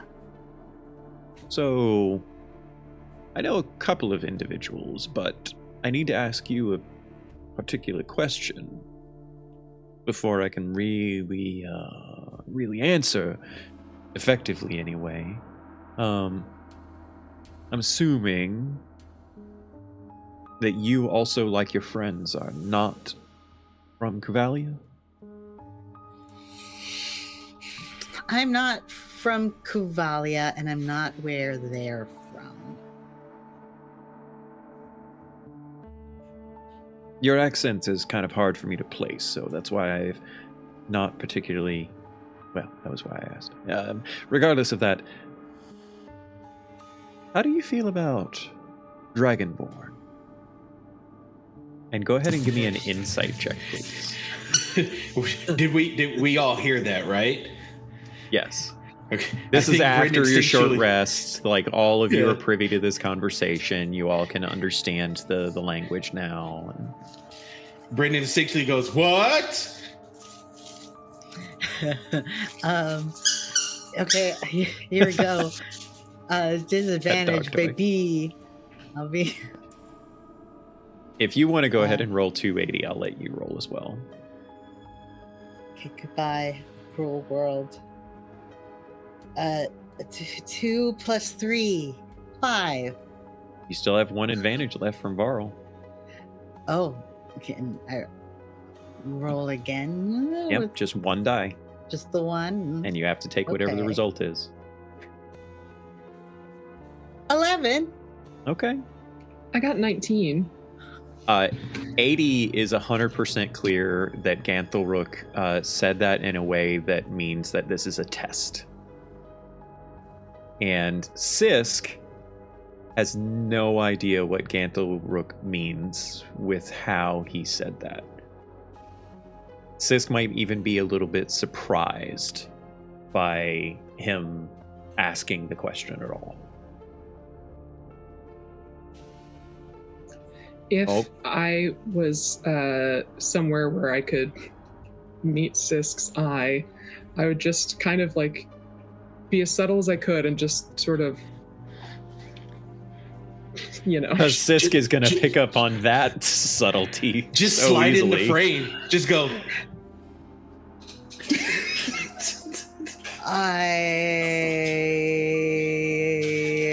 That's just was Siska's survival.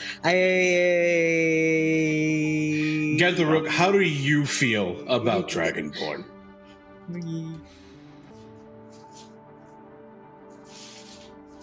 I kind of would like your friend to answer first. Well, hold on, because we're new, okay? That's right. And You are. and we want to respect the customs and the views of the place as guests. I will be very honest with you. Where we are from, Dragonborn are not seen as a threat as much as they are here. But that is where we are from.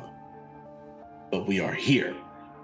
So I ask you, out of respect for your shop and your hospitality thus far, how do you feel about Dragonborn? Some of my best friends in the world are Dragonborn. Oh, ours too. Oh, jeez. Okay. I hope that- we have a friend of ours. Who's Given connected. the answer that you gave me, I hope you can understand why I had to ask the question. Yes. I do have a friend who just happens to be of the scaled ancestry that dabbles a bit in the magic of artifice. He has practically chewed my good ear off with talking about it to no end, and I understand a few things here and there. He's always very fascinated by much of my crystal magics that I make, but I don't know a great deal about it myself, you see. But I could potentially reach out and see if he would be interested in meeting you, if that's what you'd like. Oh, please. I don't want to offer out of turn, but you've done a lot for us so far. Is there anything? Well, you've provided me with a great deal of coin in response, so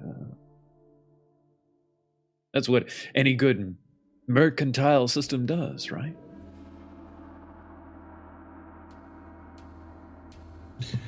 Okay. Is this a meeting that we would have to obviously have in secret? Do we need to travel to meet them?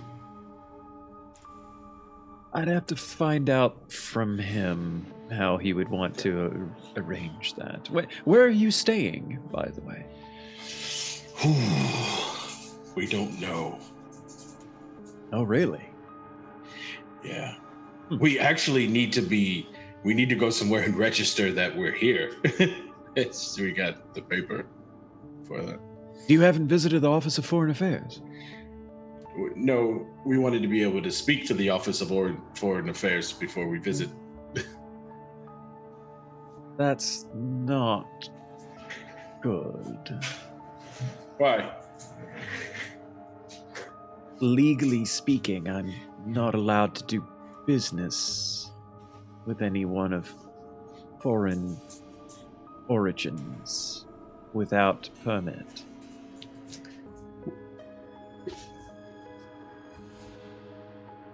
Technically, you only worked with our friend here. You didn't do anything for us.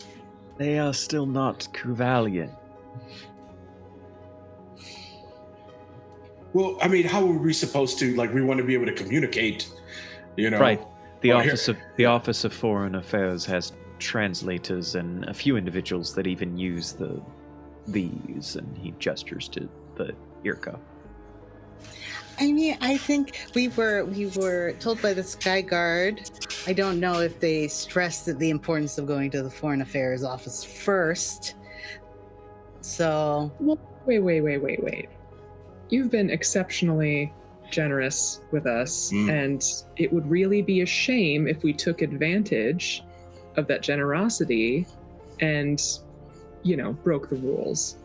Would you be able to hold on to these for us? And we could come back and get them once we are, registered? Of course. That's completely fine. and I just you worry can keep the about- coin out of goodwill. I just worry about anyone that saw you come into my shop, you see. Oh, but shoot. if no. If we come into the shop with nothing and we leave with nothing, That's fair. who's That's you? fair. And you did tell us that legally you are not to be selling us anything, and we left with nothing. We are not breaking any rules. We're taking these off and we're setting them down because you Don't were a take it good off yet. I want citizen. you to understand. And then you kind of take it. I want you to understand me. Don't take it off yet.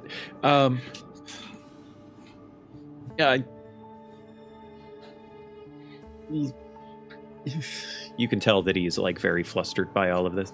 I am happy to hold on to your coin and the items that you wish to purchase, and I will reach out to my friend Renzo and try to arrange some type of meeting. He's very likely going to want to know where you're staying more than anything. Here is my suggestion, and you can do with this what you will, of course, but I have a grandnephew in the Foreign Affairs office. His name is Narek. He's perfectly nice young man. And you strike me as mostly trustworthy individuals that just may not be aware of our customs and perhaps don't like to follow rules. Getting a hint of that. Maybe Narek can help you with the permits at the Foreign Affairs office. That would be my suggestion. Sounds good. You won't get into trouble because we came here first, will you? I hope not. I'm not very good at dissembling, so as long as I don't get asked any direct and pointed questions, I'm sure it'll be fine. Well, no, if anyone asks you, just tell them that we made a mistake. We didn't know and we didn't ask, and you communicated didn't know the rules. until you told us. I'll do my best if I get asked such questions. Is this a thing? Are we getting? Can I get an inside check on this guy real quick? Is this a thing? Yeah, go ahead.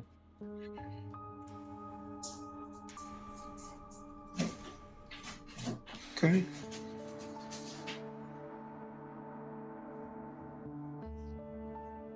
It's 21. You get the sense, the more that you interact with Ganthelrook, that these are just peoples that are very meticulous about the order in which things need to be done, right? That there's a lot of rule following probably that happens with these people. And like, it's kind of a scenario of he very likely, even if it is found out, isn't going to get severely punished, but it might not look good for him. And looks are important from what you can tell. The appearance of things is important. Okay. I think this is something we need to take care of right now, so we don't get anyone else in trouble. Okay. Gentlerook, thank you. And we will speak to your great grandnephew so that we can get this taken care of as quickly as possible so we can be back. I'm going to take this off now. Are we good? Of course, my young friend. Okay. Takes it off and he puts it down. Okay. Thank you. Why did I yell?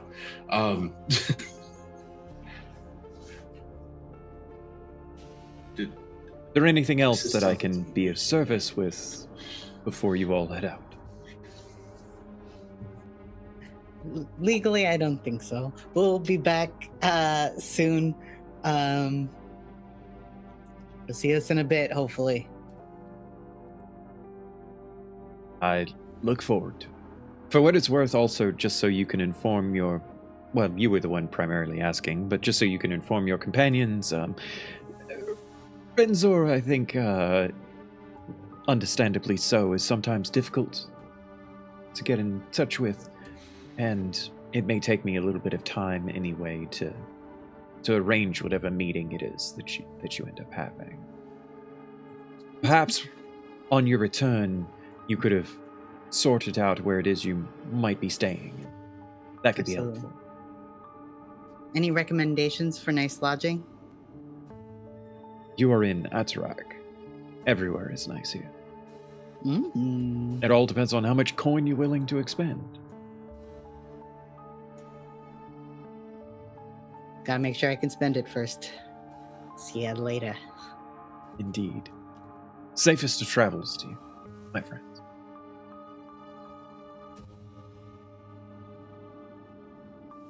And so I'm assuming that you all head out of the Quirk and Curio after that point. You're standing in the streets in front of the shop in the middle of the Artisan's Quarter. What do you do?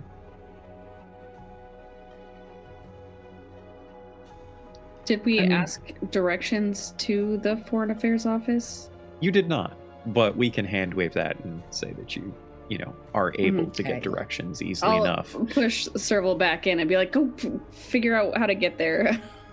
Yeah, I'll definitely immediately go back in. You go back in, you ask Gantlerook. Gantlerook gives you directions to get there.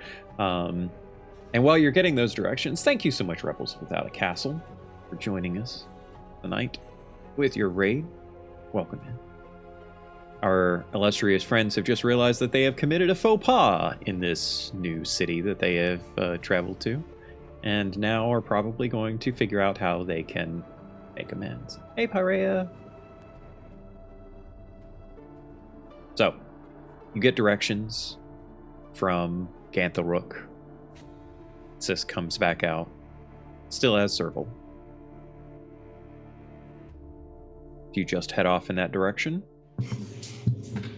I think we should. Okay. Yeah. Is there anything you all wish to discuss amongst yourselves on the way, like perhaps a game plan? Or Well, when we step out, I'll be like, loudly in the local language, "Damn it, he wouldn't sell us anything." And then give me a performance check. Oh yeah. I'll let it be performance instead of well, actually, I'll let you decide. It can either be deception or performance. It's up to you. I'd like deception. I also have expertise in deception. Let's go. Awesome. That is a 21 with expertise. Nice. And what did you say, Beth? You said something, and Oh, I was just trying to see if, Ian could hear and add guidance on top of that, but we don't need it. No, you don't. Guidance. So, no, I thought I was muted. That's me. I wouldn't have just yelled like that.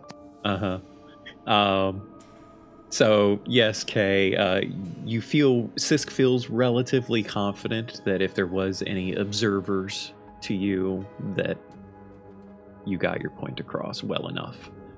Perfect. Are you guys going Yeah. to attempt to work out any kind of game plan or anything as far as your pending adventures in the Yes. Foreign Affairs Office?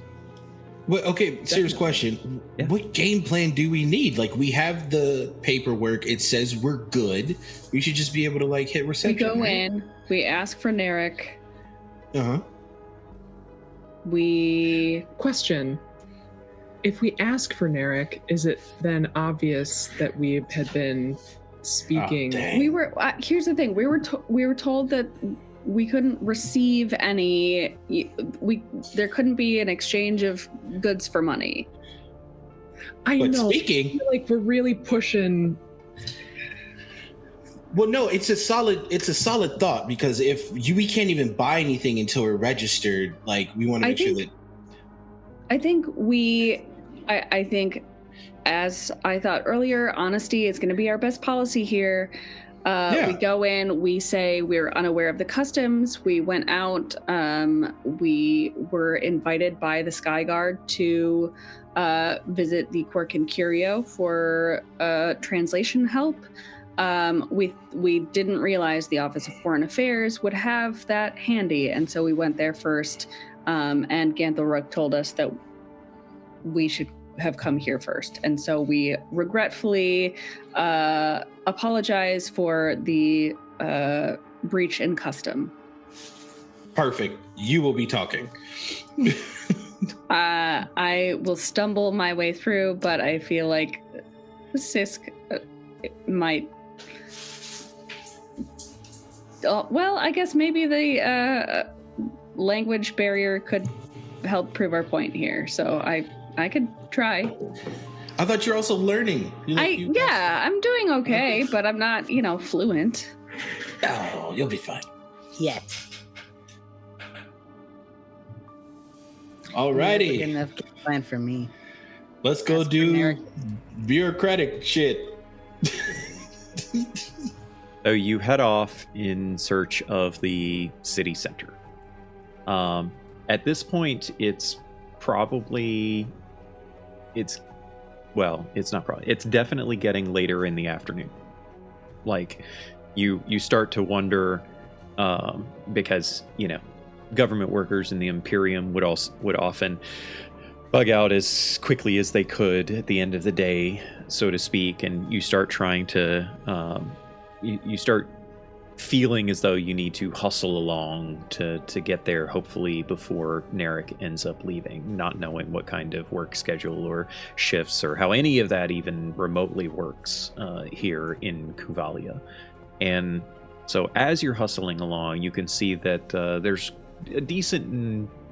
a notable increase in the number of people walking in the streets now as you go by. And you're still getting a ton of attention. In fact, so much so that at this point, as you start making your way through the city center proper, at one point, Serval, you kind of being the one that leads the way, and you had said that you had changed your clothes to kind of match. To at least look like the people more here. Kuvalian. Yeah. Mhm. To be a little bit more Kuvalian in stylistically. But it is also fairly apparent that you are leading this group of foreigners, right? And at one point, this young Fire Genasi child, probably no more than 7 or 8 years old, comes running up to you and hands you a small flower with a very large smile on their face. And you can see that as they hold the flower up, that it has 5 petals. And you remember from your previous time in Kuvalia that gifts like this were often commonplace, particularly for strangers, where it was like a gift that could easily be shared amongst everyone. Go ahead and roll a history check for me. Okay. Ooh, that's pretty good. 22. So this particular flower is known as amber blossom, and it is edible. It's it's meant to be like a spicy little treat that people often share as friends. To kind of, it's the sort of thing that you give to kind of break the it's like a break the ice kind of thing you give to strangers that you have just met, sort of deal. Oh, There is that's nothing very there is nothing nefarious about this chat. This is not Chania. Jesus Okay. fucking why? No, Why? we aren't registered yet. This is a trick.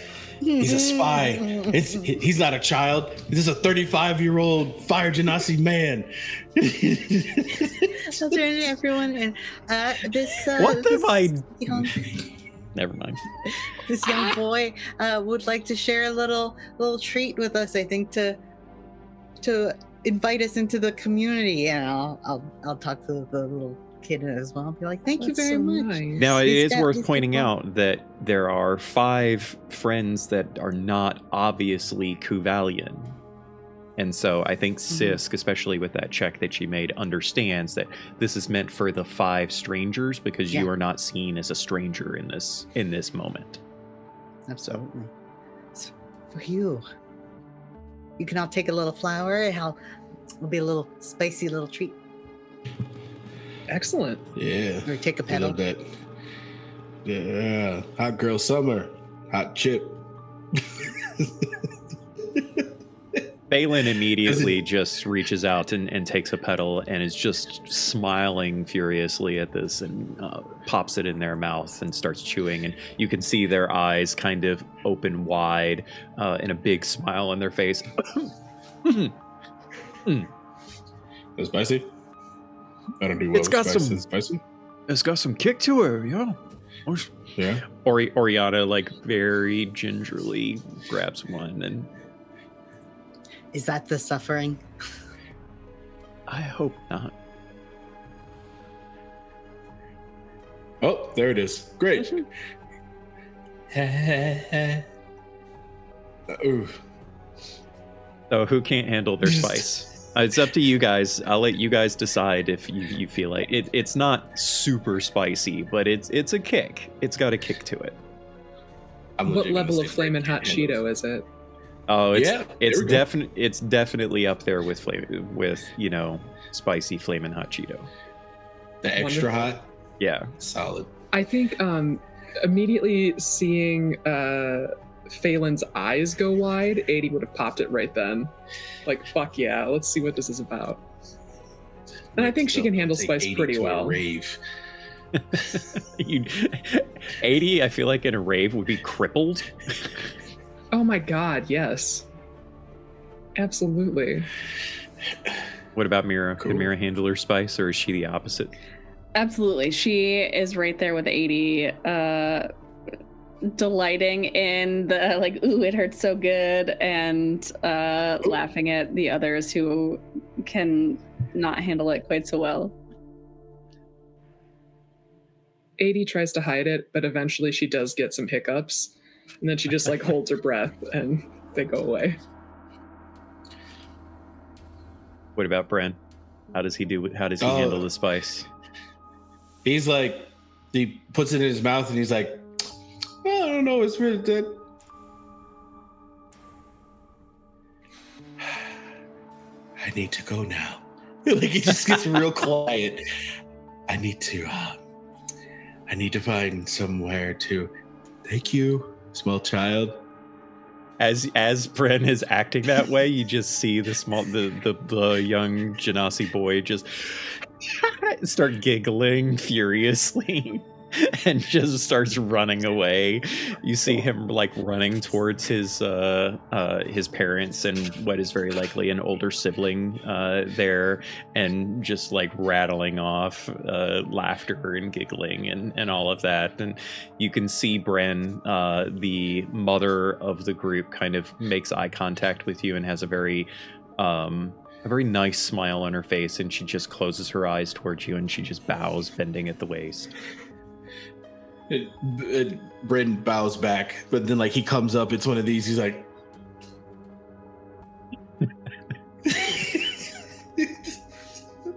And that's canon. Bran can't handle his spice. Yes, someone hand him a glass of milk. Learned a lot today. So as you guys continue forward, you know that you're getting close to the Office of Foreign Affairs because you've kind of entered this very large ring of, a ring. It's basically a bunch of buildings that are all in different orientations, and so the streets are all crisscrossed and coming at weird angles. Massive buildings, among the largest buildings in all of the city, here at the core central portion of the city. 80 hears it first before the rest of you, but it doesn't take very long for the rest of you to hear as well the sounds of commotion in the distance, a kind of chanting, like verbal. It's a protest. You all can hear the sounds of protest in the distance. You round a corner and the sounds get louder, and up ahead you can see a very large gathering of people, probably 30, 40 people, some of which are actually holding up wooden placards with writing upon them. Mira and Sisk are able to pick out a few choice derogatory words. They're standing in front of a very, very large building. This massive structure, some 50, 60 feet tall up to the crenellations, and even taller than that with the couple of towers and very large central dome over top of it. Mira immediately recognizes a temple when she sees it. You see two large statues out front. Great golden dragons, about 15 feet tall, standing on all fours. Wings spread. Go ahead and give me a religion check, Mira.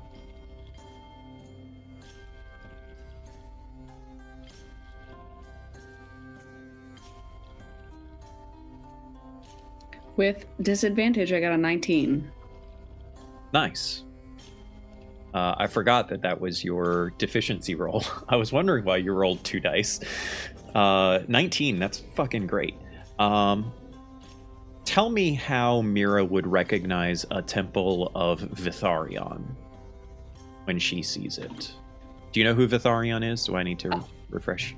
You could refresh me just a little bit. Their domains are Forge and Light.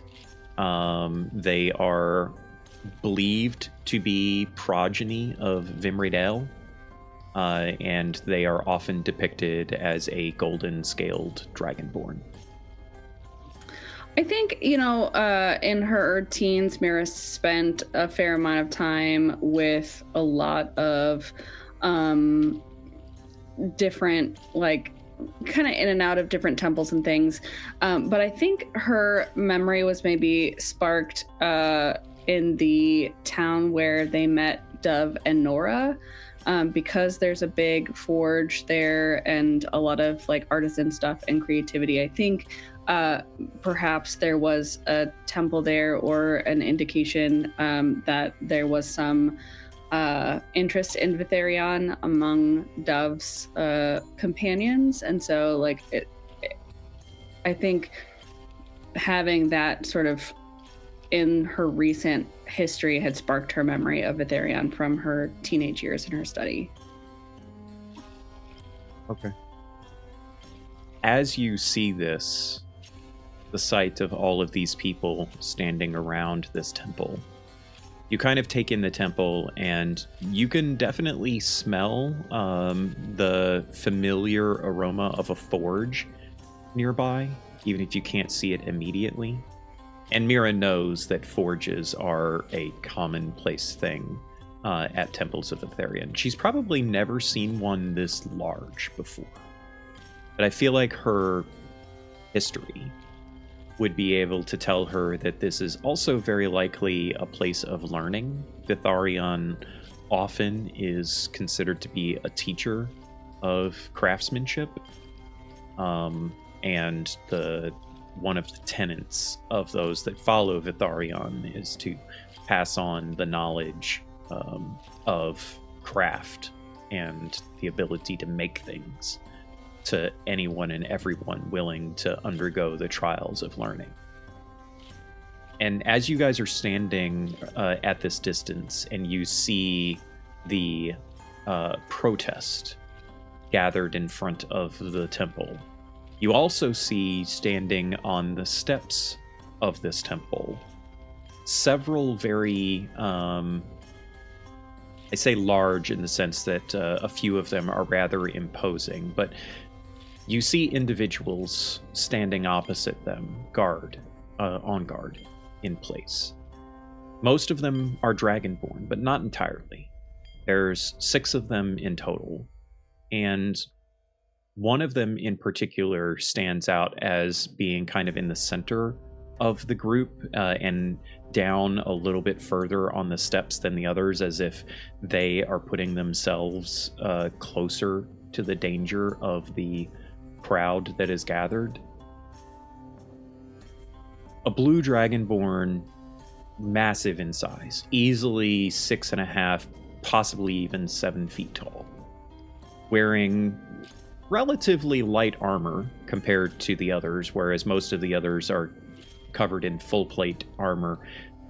This dragonborn seems to be wearing likely half plate and covered with a pure white tabard that hangs down low in front of them. You can see muscles formed on their body, very obviously from a great number of years spent at a forge. They hold in their hand this immense hammer, sledgehammer by all apparent notions from what you can tell. It looks like a forge implement. And I think that at least one of you, if not more of you, had likely seen almost an identical implement in Dove's forge, wielded or on a wall or amongst Dove's possessions. And maybe have even heard a few times during the journey that Dove misses their sledge, or misses his sledge. So it's fairly recognizable that this Dragonborn is a crafter, to be certain, but there's also a warrior's aura about them. You can tell very clearly the holy symbol that hangs off of their pauldrons, or the webbing, the leather straps that hang off their chest, rather. And you can see the reverence with which they carry themselves. Anyone that would like to could go ahead and make an insight check as well, if you feel like it would be important for you to understand more of the way this individual is carrying themselves, that is. Or something that you feel like your character might notice. I don't think Kay is going to be noticing anything. I got a 19. 17. Wait, hold on.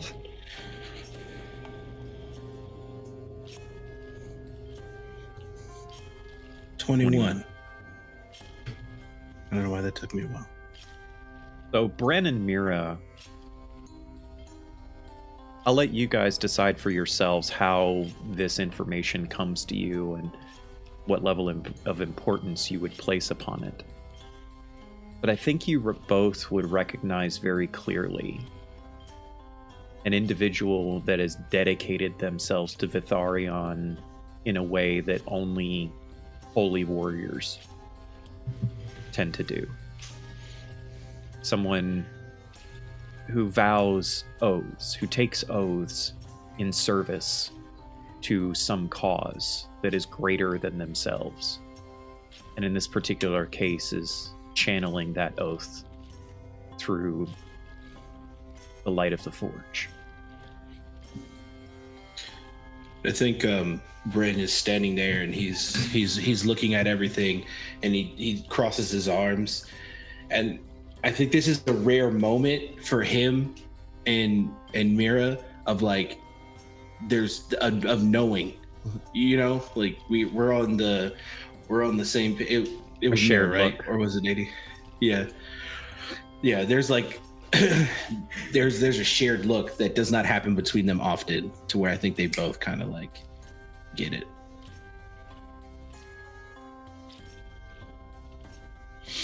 It's interesting.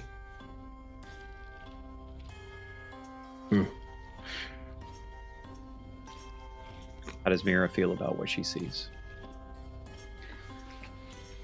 She's uncomfortable, and she like is inclined to intervene, but also like we just got here, we've got stuff to do.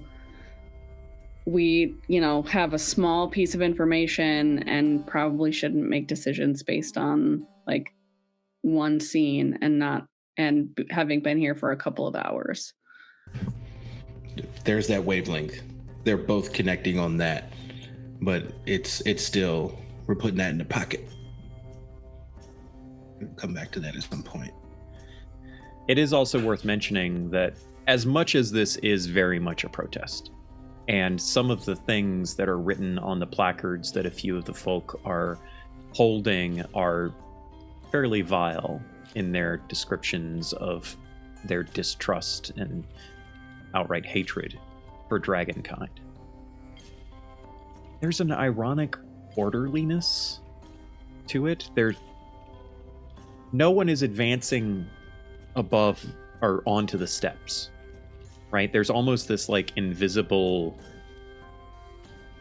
fence in front of them, and they're walking right up to it, and they're screaming in the faces of these guardians of this temple,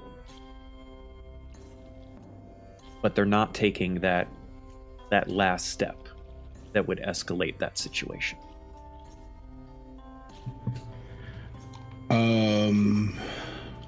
Shit, no, I don't have detect, I have dispel. Never mind.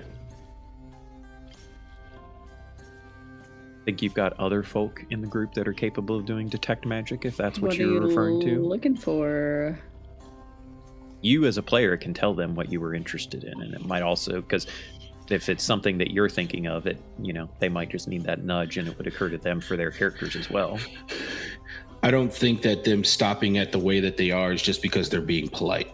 I think they are magically blocked from being able to go any further. Do you want? Oh, yeah. In character. Here we go. Dialed in.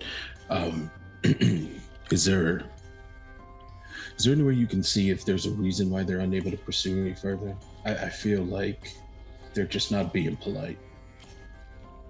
It'll take me a few minutes, but I can look. Do we have the time, or should we honestly deal with this after we've kind of cleared ourselves?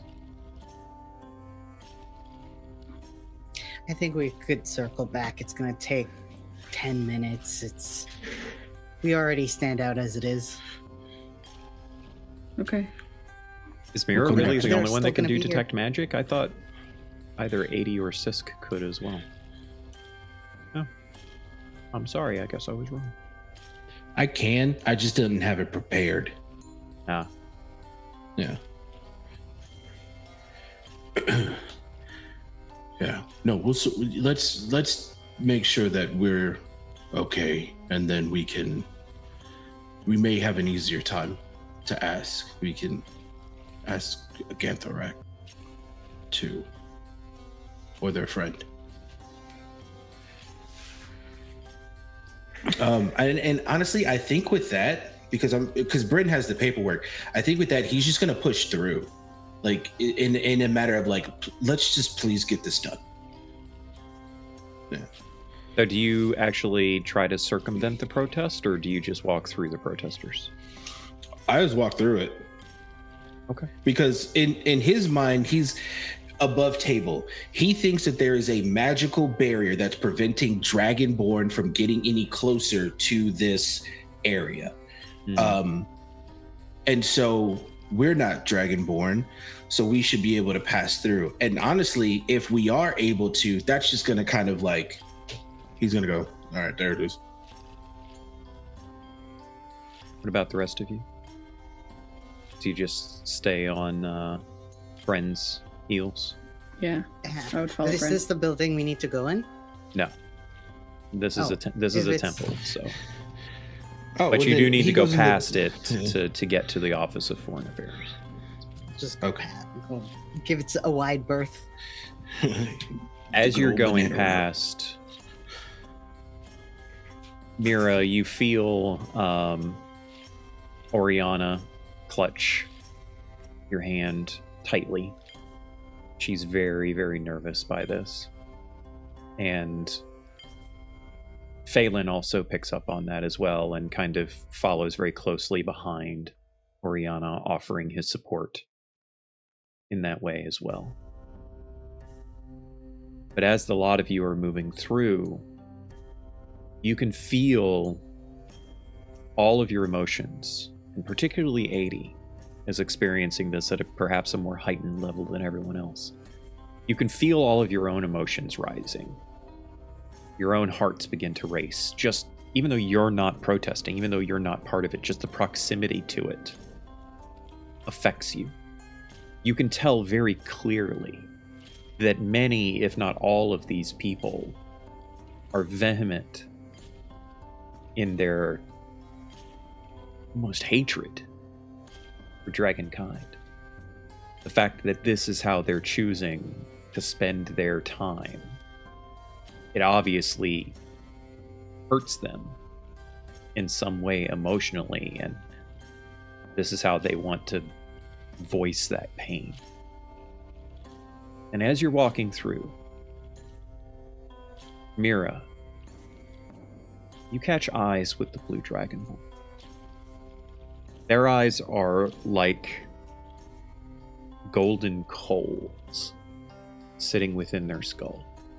You can barely see a pupil at this point as they look at you. And there's just a barely perceptible nod to you as you all walk through. And that's where we're going to call it tonight, ladies and gentlemen.